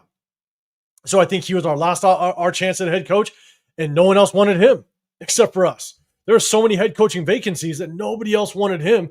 So we were both of our last options. And so because I think that was the case, just cut the goddamn cord. Just cut the cord at this point. If you can make this job as enticing as possible, and we are 2-6, let's say we go with Pete Carroll one more year. Let's say we go with Pete Carroll one more year, and let's say he messes around and wins us 5 games, 4 or 5 games. And now we're picking number 9, 10. That's not very enticing for a head coach to come over here. And we still rock with Geno, and we still have Brendan Carroll coaching up a trash offensive line. We're not an enticing organization. So that's the tough part. Just cut the cord. Hey, what would be your thoughts on Markdavis bringing back Gruden if that was ever to happen? It seems like it might happen again. The one thing that people like to argue is that with Gruden, I hated the way Gruden went out. I hated the fact that he was the guy that got pinged for those emails, right? And it was the dumbest thing. And I was not a fan of Gruden when he was here. I was not. There was a lot of things I did not like about his offense. I think he was very predictable. He obviously had way too much control with the draft and drafted horribly for the most part. But the problem that I don't like about Gruden is that he's going to come in here and he is going to grab all the power. And I don't like Gruden having that much power. We saw how it worked out in the draft the last go around. Whether or not we showed improvement, and we did a little bit, he had too much power. And the success that we saw was going to be very short-winded, in my opinion, because we didn't draft well. If you don't draft well, you're not going to find consistent success. You might find windows of it. You might have a spurt of like a 8-win season or a 9-win season. but you won't have consistent success when you don't draft well. And I don't think Mike Mayock was the problem with the drafting. I think it was all, for the most part, John Gruden. And so that's why I wouldn't be a fan of it, because I don't think John Gruden knows how to build a team through the draft. And that's the only way you find consistent success. Again, you can find little spurts and windows of success, but not consistent. You have to build through the draft, because in the world of the salary cap will continue to bite you if all you try to do is bring in these top tier free agents. I mean, I'm telling you, Gruden was the Antonio Brown situation. Gruden went on podcasts and was on his own when he was doing broadcasting and stuff. He showed his obsession with Antonio Brown. And Antonio Brown was a John Gruden move. And I'm a firm believer that Antonio Brown used us and John Gruden as a stepping stone to get to the Patriots and Tom Brady. Antonio Brown had no intention of playing with us. And so he played John Gruden. And then you talk about the Trent Brown situation. The Patriots screwed us again. Trent Brown came over here. I believe we gave up a third rounder or fourth rounder for Trent Brown. He couldn't even make weight, was overweight, never played. And then we traded him back to New England for a fifth, I believe. So we basically traded a third or fourth for a fifth and a shit ton of salary cap and just gave him back to the Patriots, where he went back to the Patriots and played decent. Like, John Gruden, to me, would be given way too much power. I want nothing to do with that. I want the GM to have the power and have in the proper chain of command in place to hold the head coach accountable. That's why I don't want Gruden back. That's my opinion. Let me know if you agree or disagree. Dominic, I don't want Flores anywhere near young quarterback. Not a fan of Flores, huh? LS, probably an unpopular opinion, but I'll take Eric Bieniemy. I've had mixed emotions of Eric Bieniemy. I know that he's got his past, he's got his history. I'm really curious as to why he's never really gotten a shot at a head coaching position. Is there something that is it like a Josh McDaniel situation where he's just so hard-headed, or just he's not necessarily the best players coach, where he doesn't know how to relate to the players? I don't know. I have no clue. My biggest question mark when he was with Kansas City was obviously Andy Reid is the play caller over there. So is it him or is it Andy Reid? And so I'm let's do this. Like, I go back and forth with Eric Bieniemy, but I wouldn't have much optimism if we brought him in. Let's put it that way. I would not have much optimism at all. I'd have a lot of question marks, and that would be a hard starting point for me to go in with Eric Bieniemy. Seventh, I'll just talk about which coach we should pick. They don't want to come here, and they don't want to come here because Markdavis might fold under pressure and fire him. I know it's not a good look, but unfortunately, this is the situation we're in. We could ride and give Petecarroll 3 more years and try to show some loyalty, and we're just gonna be digging ourselves our own grave and miss out on potentially some good head coaches. Now, I'm with you. Again, that's why you trade maxxcrosby and you try to make this as shiny of an object as possible to be enticing to a head coach, but it's not a very attractive job. I'm with you on that. What up, man? Center 2D, what's going on, brother? Appreciate you rocking in. It's too bad most of the Raiders' depth chart is scattered around the NFL instead of signings. That's the hard part. We let guys go and they go find success. It may not be like starting success. They take the top off, but they find success in their own ways, and that's just we're a stepping stone. Rocky, all right. You guys have been proven right. You called it with this trash O-line not good enough. I appreciate it. Yeah, it's tough. And I called it with Brendan Carroll months ago, with rundown and Jay and stuff like that. I was like, my biggest question mark going into the season was Brendan Carroll, because his resume does not scream you deserve the head O-line coaching position. That was my biggest concern, which is tough. Ralph, what's going on, man? Win, lose, or tie, Raider Nation till I die, man. Hey, shout out to you, man. Shout out to man. It's tough. It's a tough go, without question, man. But we're all dedicated Raider fans. we're all Raider fans, you know what I'm saying? But I think this is the first year. I think it's the first year we get to kind of talk truth and everybody's on the same page for the most part.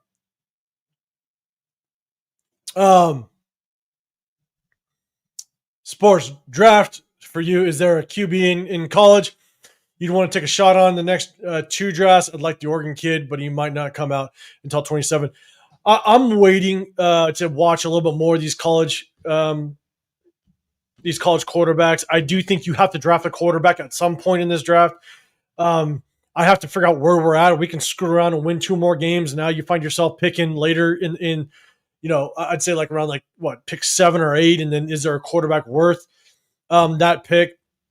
Do you draft? Do you move back in the draft? And what teams are in front of you that they're going to snag up 1 or 2 quarterbacks, right? There's quarterbacks that I think like Drew Aller. Yeah, he went down. Didn't play a lot this season. Didn't have a really good season when he did play. But here's the thing. I do not like that Penn State offensive coordinator. I think that Penn State offensive coordinator is horrible. So and you look at all the quarterbacks everybody's talking about.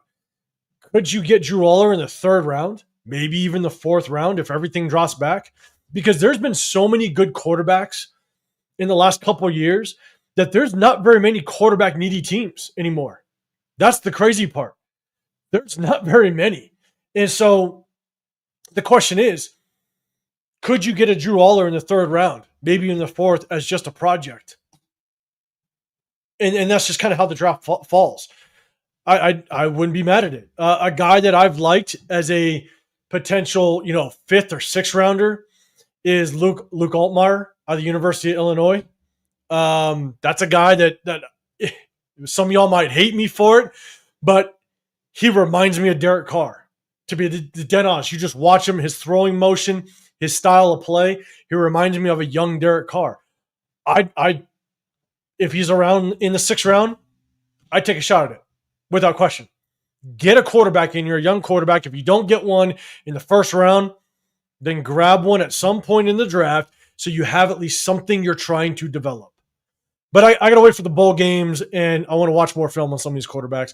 But right now, none of these quarterbacks just pop out at me that you have to get him, if we're the number 1 pick overall. Let's see. Just trying to roll through. Some of you guys are talking amongst each other, man. Guys, do me a favor. Hit that hashtag Raiders if you can. If you have a question or a comment to what I'm talking about. Where's the flag? What's going on, brother? I don't know if I saw you in the past. What is going on, man? Appreciate you rocking. It's good seeing you in here. The real DC, what's going on, man? Arguing about this football team is as useless as Geno Smith. I know, man. I know, and I think a lot. It's like I was actually talking to my dad, because typically after either the Raider game, my entire family, extended family, my parents, my whole extended family, they're 49er fans. So we'll talk about the game. And I said, look, what's really tough about being a Raider fan and being on here and doing stuff like this is because we've been so bad, it has turned damn near everybody into an expert, to be honest, because and rightfully so. Like you look at what the product we put on the field on Sundays, and you sit there and go, man, we should have went this route. We should have went that route. The thing is, you might have been right, because the route we've been going on for the last damn near 20 years has been it's been rough. And so it's turned everybody into their own expert. And so that's why it's like, I'll never come on here and say you're 100% wrong, because there's so many aspects to this game that is out of our control as fans. Like I could say, I'll give you an example. I could say that Kelvin Banks, he was the tackle Will Campbell. In one of our mock drafts, we only did 3 mock drafts. In one of the mock drafts, I drafted Will Campbell to start on the right side and bump DJ Glaze down to guard. That was my reasoning for picking Will Campbell in the 1st round. I would have put Will Campbell at the right tackle, kept Colton Miller at left, and then you have your future left tackle and Will Campbell to move over after Colton Miller's gone, but you bump DJ Glaze down to guard. That would have been one of my moves in the draft.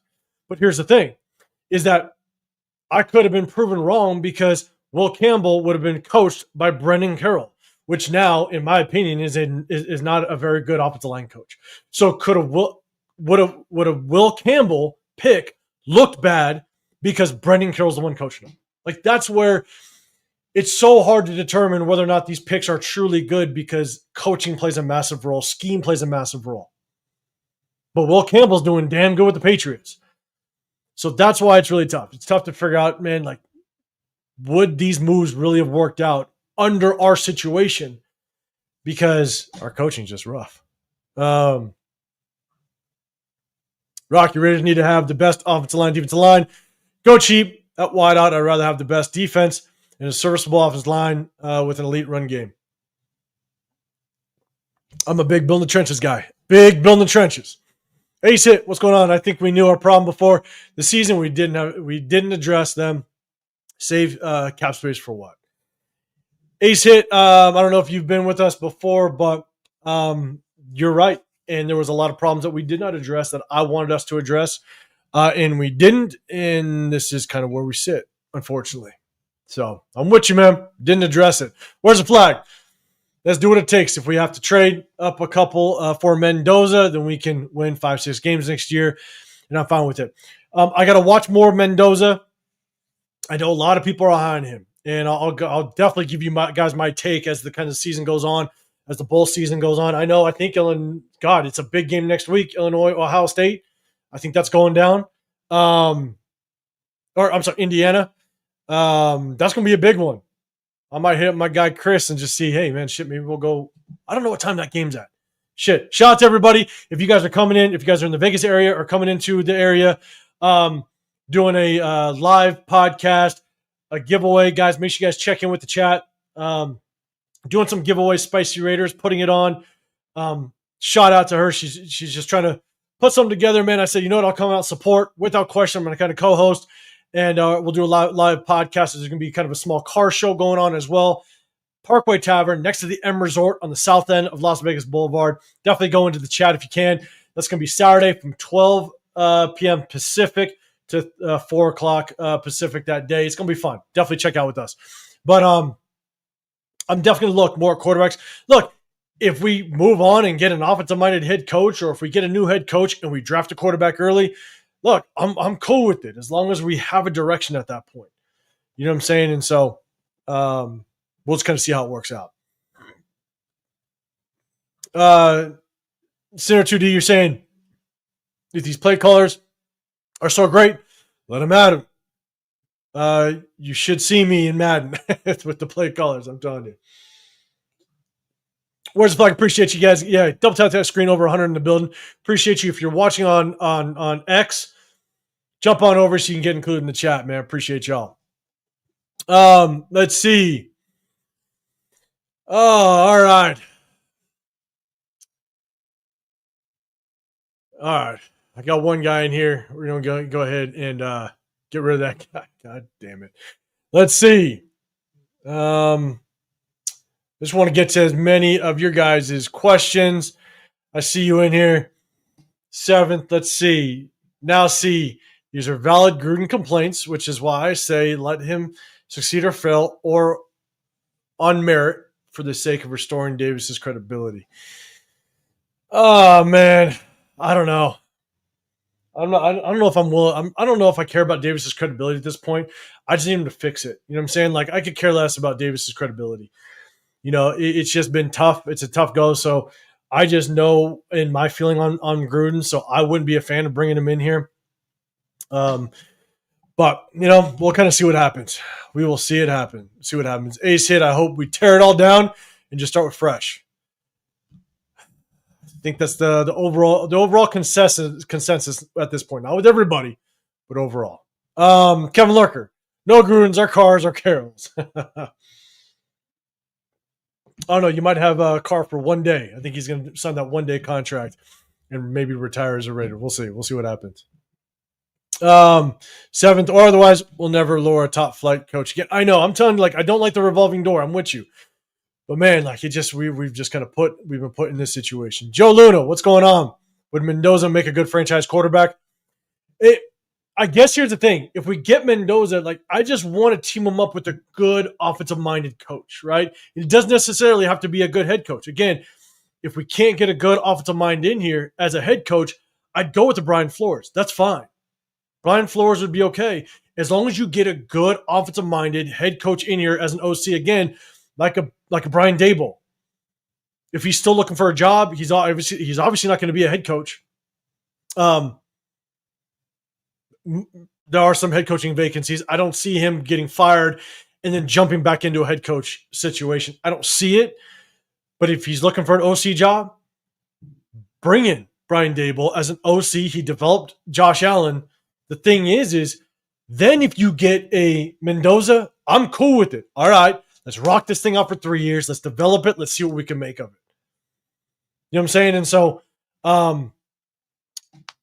it's not about just the quarterback. It's the pieces you put around and how much are you able to provide a platform for that quarterback to find success, if that makes sense. Look at Jaden Daniels. Jaden Daniels, Dan Quinn, defensive mind, but then you get Cliff Kingsbury, offensive mind, former head coach. You put those two together and you create the platform for Jaden Daniels to find success, right? That's what I'd like to see. So let's see. Mopar, I'm going to get you. We need to stop reaching back in the past for these washed up coaches, hoping their past successes with completely different regimes will translate to future Raider success. Yeah, and I think it's just, yeah. No, I'm with you again. I have more reasons why I'm just not a big fan of Gruden, but we'll see. We'll see what happens.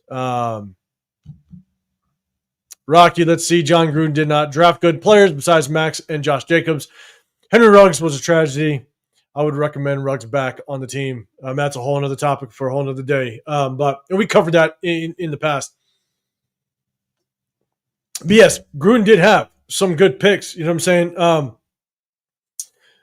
But Max, if the reports are right, and Mayock handled more of the later round picks, like the maxxcrosbys, like the Hunter Renfrow, stuff like that.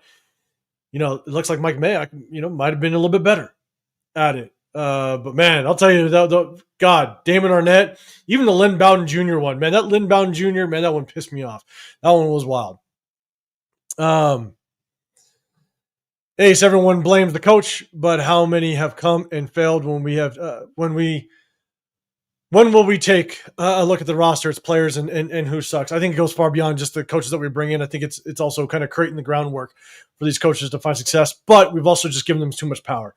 We got to get in that situation of doing it right. The GM holds the head coach accountable. There's got to be a proper chain of command, and I think that's where it starts, in my opinion. LS, Trent Brown was actually a free agent when we got him 4 years. Was he? Oh, man, LS, I appreciate you for getting me right, correcting me. Okay, but he was with the Patriots before. So we just picked him up as a free agent. My bad. Why did I think we traded for him? My bad, but I appreciate you. I appreciate it. Let's see. All right. Man. Hank, real quick, this isn't the draft. You want to trade up for a QB? Jets in a Jets fashion might do it, but don't think they will. They most likely be looking for a quarterback. I'm with you. And again, it's just kind of where do we land? Where do we land? Where do we sit? And do we want a quarterback? You know what I'm saying? Real talking the truth is never going to hurt the team. I know it's not, and hopefully, I hope you guys get that at least from me. I'll do everything I can to kind of give it to you as honest and truthful as possible. But I'm never going to come on here and say that like I know it all or this is a matter of fact. There's a lot of things to take into consideration, whether coaches will work, players will work, the whole nine. I'm just on here giving you my opinion. Brock, as long as Pete is here, it's going to be a lot of favoritism and nepotism. Pete is the main problem. I'm not going to lie. You keep Pete. God, you keep Brendan Carroll. That's going to be rough. Money Chalk, draft a quarterback in the 5th or 6th and expect results. It's not about respecting results. It's about how does the draft play out? Where do we land in the draft? are there quarterbacks that are picked well before, like let's say we mess around and win 2 more games, we find ourselves picking 8 or 9, and the top 3 quarterbacks go before us. You know what I'm saying? Like it's not about if you draft a quarterback 5th or 6th. Here's the thing. Let's talk about Shedeur Sanders. I had a lot of issues with Shedeur Sanders at picking him at 6. Not to say that he was going to be a bad quarterback. There were things that I didn't like in his game that wasn't worth a number 6 overall pick. Now, I stated 10, 11, 12 bullet points as to why I did not like Shedeur, and I had question marks as to if he could be a good quarterback in the National Football League. There were definitely some things I liked about him. Don't get me wrong. But at the number 6 overall pick, I was not a fan at all whatsoever. But there's guys that I was watching the draft with. Leo, Fu Chris, Lunatic. I was watching the draft with them in person. When Shedeur got to the 3rd round and even got to the 4th round, I was like, holy shit. Pull the trigger. We need a quarterback. Even in the 4th round, if you pick Shedeur Sanders in the 4th round, and money check, this goes to my point. Drafting a quarterback in the 5th or 6th, it doesn't, I'm not saying that's going to change the trajectory of your season or your organization. But it brings in a young quarterback to possibly just groom and prepare. And not prepare. To groom and see what they have.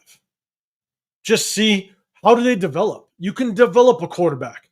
And the thing is, if you would have picked Shedeur Sanders, if we would have drafted Shedeur Sanders in the 4th, which I would have done, let's say Shedeur Sanders shows all the attributes that I was concerned about, all the signs that I was concerned about. Let's say Shedeur Sanders shows all those signs. No one's gonna discredit you for missing on a 4th round quarterback. No one's going to judge you and be like, oh my God, you're the worst GM in the world because you missed on a 4th round quarterback. No one's going to judge you in the world if you miss on a 5th or 6th round quarterback. But the only reason why I say, not only do you have to evaluate quarterbacks for early in the draft, but if the draft doesn't play out the way that you want it, you have to be prepared to potentially pick a quarterback later in the rounds as well. And that's why I mentioned a Drew Aller or a Luke Altmaier. Those type of guys, I'd take a swing on them. If they're sitting in the 4th, Luke Altmaier more in the 5th or 6th, but more like the 6th. But I would just be prepared to pick a quarterback if the draft doesn't play out the way that you want. Now, the likelihood that a late round quarterback works out, no, it's not most likely not going to work out. History tells you that. But if you miss in the early rounds, then be prepared to find a quarterback and draft one and try to develop them, and maybe they work into something. That's why I mentioned a 5th or 6th round. But if we got Mendoza, right? A lot of people like him. I got to do more homework. But if you got Mendoza and you matched him up with a good offensive-minded offensive coordinator, or you got an offensive-minded head coach, okay, then you at least have kind of something to build the house on. So, Rocky, I wanted to trade for Sanders, keep Geno on the cheap. At this point, I'm not trading for the guy. I don't want to trade for him. I didn't like him in the 1st or 2nd round. I had a 3rd round grade on him. I'm not trading for him at all. I'm not giving up draft capital. But I sure as shit would have pulled the trigger on him in the 4th with what our quarterback room looked like. Death Pile Picker, what's going on, man? Salute. 3 moves to make the Raiders better. Fire Carroll. Hire Chris Shula. Draft Dante Moore. All right, you got your plan in place, man. You got your plan in place. I like what I see out of Dante Moore. I don't think he's worth a 1st round draft pick, though. I don't see 1st round draft pick in him right now. I think he's got a lot of work. But I do like Dante Moore. He's got all the arm talent in the world. He's mobile enough. He's in a pass-heavy scheme, so he's not going to be afraid to pass the ball. I do like that. I got to watch more on him. But I just don't see a 1st round draft prospect in him right now. But I got to watch more on him. I could be wrong. And so, Mike, what's going on, man? Appreciate you popping in here. Definitely more about having the right people and culture develop the talent. It is. It is. I apologize if I'm way behind in the chat. I'm just trying to address as much as I can. Appreciate you guys. If you guys can, do me a favor, double tap that screen. Usually in the Raider war room with my guys, they had some other stuff going on. Man. Shout out to them. After I'm done, go over there, hit them up. But hit that sub button if you want to get included in the chat. I was gonna look at some stats, but not anymore. Not anymore. What up, Jeff? What's going on, brother? Appreciate you, Jeff. I don't know if you caught it a little bit earlier. I talked a little bit about Caleb Rogers, man. I am on Wednesday. It's going to be all film breakdown of Caleb Rogers because I have no clue how Caleb Rogers and Antonio Mafi were rotating. I have no clue why Caleb Rogers wasn't playing the entire game, and we're going to break down this game film because I don't think it was justified. Boy, George, what's going on, man? Would it not be the better to pair a young coach with Spytek so there isn't an imbalance in experience? I 100% agree. Again, that's why I like Clint Kubiak. I think if you pair Clint Kubiak with the Spytek, because one of my concerns, and I only kind of thought about this maybe about a month and a half ago, was, how much is Spytek either leaning on or allowing Pete Carroll to kind of dictate? Like, Pete Carroll could just flat out not be listening to Spytek. Spytek could be in the meeting room and just be like, hey, Pete Carroll, you better play these young rookies. And Pete Carroll walks away and is like, yeah, I ain't playing these young rookies. You know what I'm saying? Like, and it's just because Pete Carroll has that status to potentially do it. Now, if that's happening, Spytek, you better cut that cord real quick. You better have that come to Jesus moment with Pete Carroll and go, look, I understand you have your history, but in this moment right now, like, this is the direction we have to go. And if you're not with that, then we're going to have to make some decisions. Now, hopefully it's Pete Carroll stepping down or retiring. You don't fire him just to save, just his legacy a little bit. And I don't think this is going to dictate his legacy at all. But I do think you bring in a young offensive-minded head coach, again, like a Clint Kubiak, match him up with a young GM, and hopefully Spytek can draft a little bit better, and we can kind of get this thing on the right path forward. So, yeah, LS, I got to do mods. I don't know. I'm not hip to the game with this stuff. I got to get some mods in here. I'll try. I think Chris told me how to do it. I'll try to get it, man. Maybe I'll try to do it right. Maybe I'll try to do it right now. But I'm going to try. Let's see. Seventh, well, I don't personally care about credibility. I care about best coaches. I'm with you.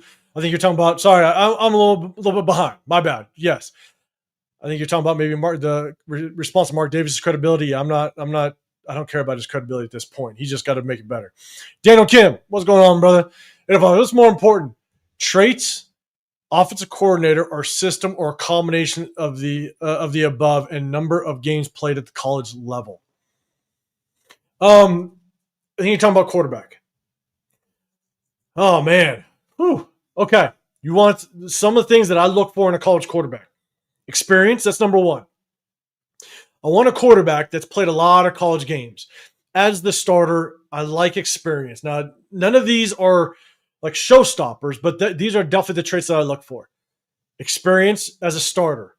That's why I was hoping that Drew Aller was going to go back and play another year in college, which he did. That was great. That's why I like Luke Altmaier as a potential late round draft pick. Again, 5th, 6th round, because he's played a lot of college over at University of Illinois, right? So I like experience as a starter. Ball placement is huge. To me, ball placement is huge with the quarterback. You can't teach accuracy. That's one of the reasons why I came out and I liked Bo Nix. I got a lot of crap when I said that Bo Nix, I think, could be a good quarterback in the National Football League. This was when all the other, big name content creators were all hopped up on him, leaving the SEC and going to Oregon and blah, blah, blah. That was all crap. That was stupid. All right. But what I looked at was experience, ball placement. The only thing that you can help with accuracy with a quarterback is working on your footwork, working on your release, working on your body positioning through the throw, right? When pressure's coming, making sure that you get your body in the right position. to release the ball. Those are things that you can work on to improve accuracy. But if you come into college, or I'm sorry, if you come into the NFL inaccurate, I don't want you. At least as a top draft pick, I don't want you. If you can show good ball placement in college, now you got something to work with. Ball placement and accuracy is massive for me. So experience, ball placement. I like when you've played in big games, right? I want to see that you've played in big games. I want to see that you've been able to kind of stay under composure, keep your composure under big games. Also, I do like to favor the players that don't have a lot of talent around them. I question some of the quarterbacks that have come out of college that just have all the talent. I'm not saying that they're not going to be good, right? But when you have so much talent around you, sometimes it doesn't allow you to process the field properly. When you got to get through your first, second, third progression, and you don't have to do that on a consistent basis, sometimes you get into bad habits. Sometimes when you have all the talent in the world, you just know you're going to drop back. You take your 5-step, your 3-step drop, bang, that receiver is going to be open. Sometimes you throw up a 50-50 ball, and you just know the guy's going to get it, right? Sometimes you get in that bad habit. Again, I'm not saying the quarterbacks that have all the talent around them are going to be bad. It's just something that I keep in mind, right? If you don't show the good ball placement, if you don't show the accuracy, if you don't show working well under pressure, and you got all the talent around you, I sometimes I'll question whether or not I really want you as a top draft pick. So those are the things: experience, ball placement, just how well do you work under pressure in big games. Those are probably the top 3 things that I kind of look for in a quarterback. I guess the last thing I would put is that I do want you to be mobile. And look, I want a quarterback that can run, not a runner that's a quarterback, right? I just want you to be able to maneuver in the pocket. One of the things that I always kind of put out there in a good comparison is when I say mobile, you don't have to be Lamar Jackson or Josh Allen. You can be Patrick Mahomes. Patrick Mahomes isn't a runner, but he's mobile. Brock Purdy is a very good example. Brock Purdy does a very good job of navigating the pocket. He does a very good job of extending plays. That's what I want. I want someone that is mobile, that can extend plays and maneuver in the pocket. You don't have to be a pure runner. I just want to know that you could possibly get you can convert on third down with your legs on a 3rd and 3. I don't need you to convert on a 3rd and 12 with your legs. So that's probably the 4th on my list when it comes to quarterbacks, is just I want you to be mobile enough to extend plays and maneuver in the pocket. Have great pocket presence. Okay, all right, Arnie, what's going on, man? Good seeing you guys. Look, I know I'm probably real late. Yeah, damn, I'm far in the chat. I apologize. I'm gonna have to get off of here in about 10 minutes. So I apologize, but man, I want to jump on and rock with you guys a little bit. I apologize if I skipped anybody. I definitely try to get to as many comments as I can. Arnie, actually, hold on. Before that, Jason in the building. What's going on, man? We did trade him. We have a bunch of dead cap though. Appreciate you rocking with me, Arnie. You got a question? What's the biggest improvement on offense, on defense, special teams? Biggest improvement? Jesus Christ. So I'll try to do this quick. Biggest improvement. On offense, biggest improvement. I don't even know if there's a big improvement. Nothing. I mean, it's not an improvement, but just good seeing the consistency is Brock Bowers. We've seen so much regression in all the positions. Maybe Trey Tucker's shown some improvement from years past, but remember, the majority improvement that we saw from Trey Tucker was when we had Jacoby Myers, when we had Brock Bowers, and Trey Tucker wasn't the focus and focal point of this receiver group. Now we're seeing it. Now we're seeing that they can basically shut him down because he's matching up with number 1 corners, number 2 corners. It's bad. On defense, I think the biggest shocker, to be honest with you, is Devin White. Devin White's doing a very good job in the running game.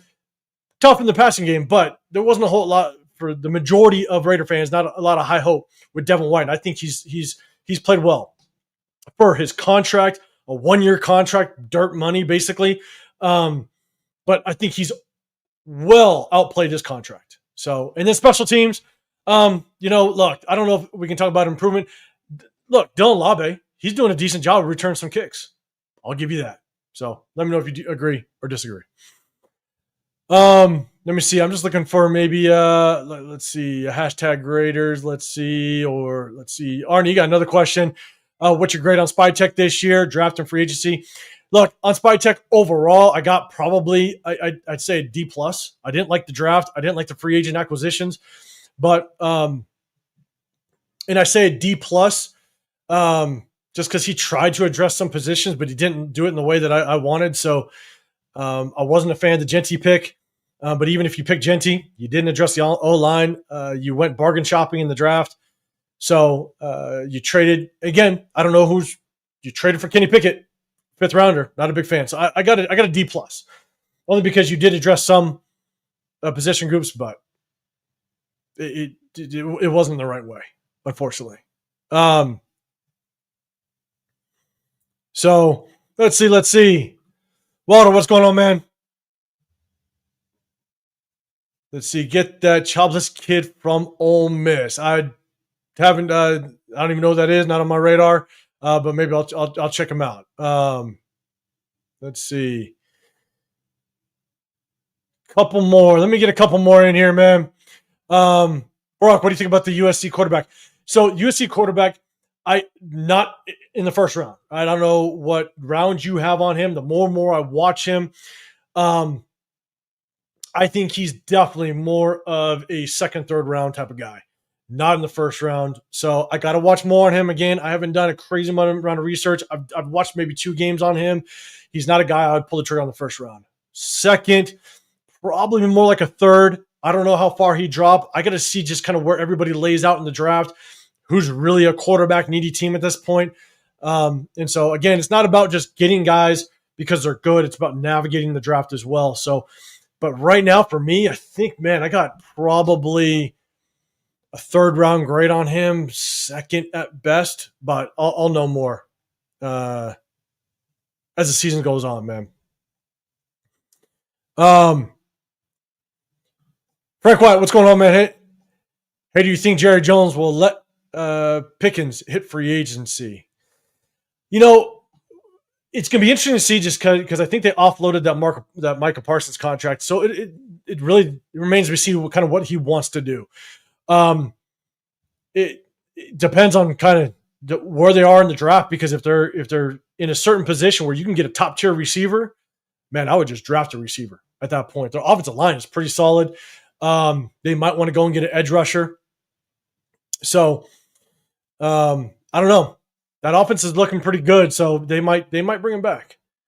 But look, the thing about Pickens is the reason why I wasn't a big fan of Pickens is because I don't think Pickens' attitude and his mindset, I think he'd end up being a cancer in this mess that we're in. There's no way Pickens would come over here and keep his mouth shut. Like you saw the antics he had with the Steelers and stuff like that. We're just not a good enough organization. We don't have a structure that can handle players with those type of personalities, unfortunately. So I just don't think, we need to have a more stable foundation to get players like that in here, in my opinion. So unless we don't have a single improvement on offense, I know Trey Tucker, pre the Jacoby Myers trade might be a little bit of a improvement, but once we let him go, I knew that Trey Tucker's production was gonna fall.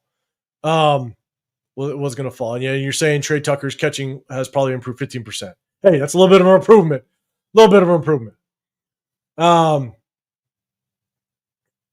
Let's see. Rocky offense is the main problem this year. Chip Kelly is the problem. It's hard to, it's, the defense tries. They do. I mean, shit, Kai Blue Kelly got that pick. The defense tries, and you just see us, you look at it and go, man, we're close, we're still close in the game and stuff like that. But the thing is, second half, defense just wears down. The offense can't move the ball. The defense is on the field too long. And look, there's things that I have issues with the defense, but the offense isn't doing them any favors, which sucks. LS, Too hard to give Spytek a proper grade when Pete won't play any of them, but it doesn't look good right now. C+ at best and F at worst. And I mean, you're right. And I think I said that before. And I know I've said it multiple times. It's like, how do we determine this draft class given the fact that Pete isn't developing anybody, right?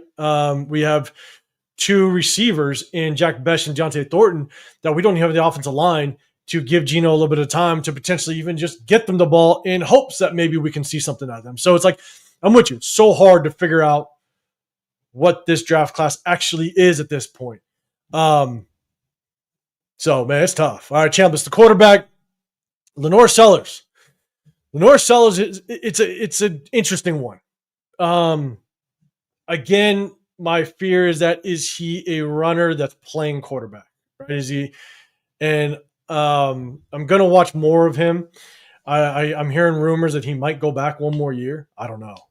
But we'll see. We'll see how it plays out. But I promise you guys, I will definitely, without question, do more homework as it relates to the quarterback position. But I definitely want to see some of these bowl games, definitely the playoffs, and just kind of see how these quarterbacks rock under pressure. But then again, it really just depends. Where do we land in the draft? Where do we land in the draft? And is that quarterback or are there other players worth getting at that position? We will see. We will see. Daniel Kim with that hashtag Raiders, man. Money check, if you're getting out of here, man. Appreciate you popping in here.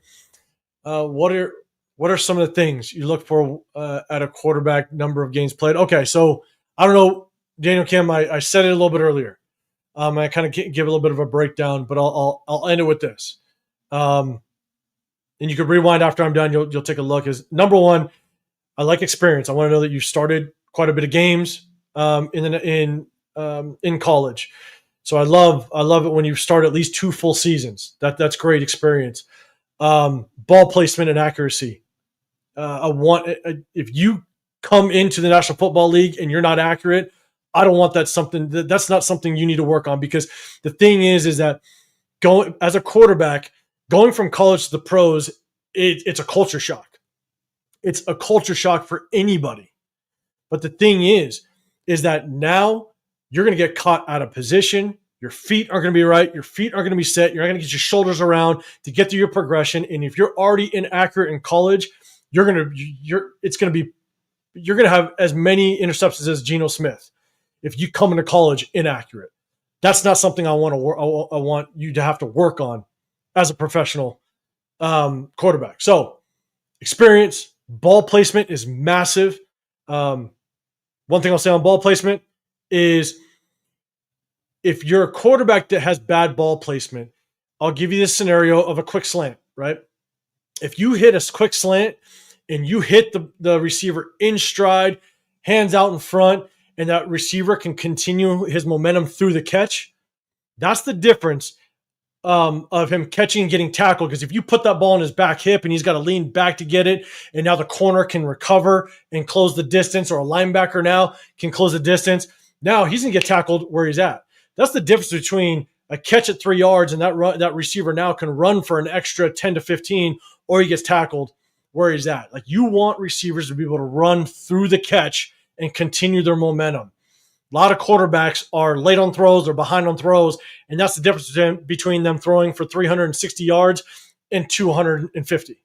Ball placement's huge. That's why I liked Bo Nix. Bo Nix had really good ball placement in college. Ball placement, accuracy.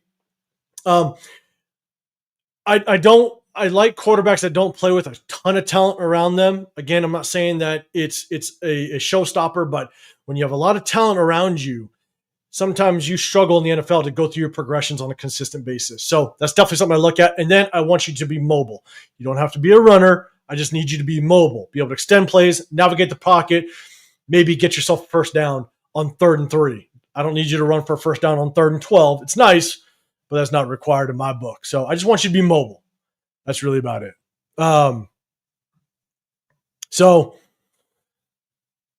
LS, man. All right. When it comes to quarterbacks, for me, it's all about pre-snap. If you can master the pre-snap stuff, you can overcome almost any lack of physical traits. I'm with you on that. And I'm going to get back to that in just a second. We got a Charger fan. Appreciate the super chat. Yes, we do. And it looks like you guys overtook that SoFi Stadium for the first time. So appreciate those super chat out there. LS, back to you. In pre-snap, that's all about coaching, right? You don't develop a good pre-snap read or the instincts without good coaching. And that's why you have to marry a quarterback with a good offensive-minded coach, whether it's a head coach or it's an offensive coordinator.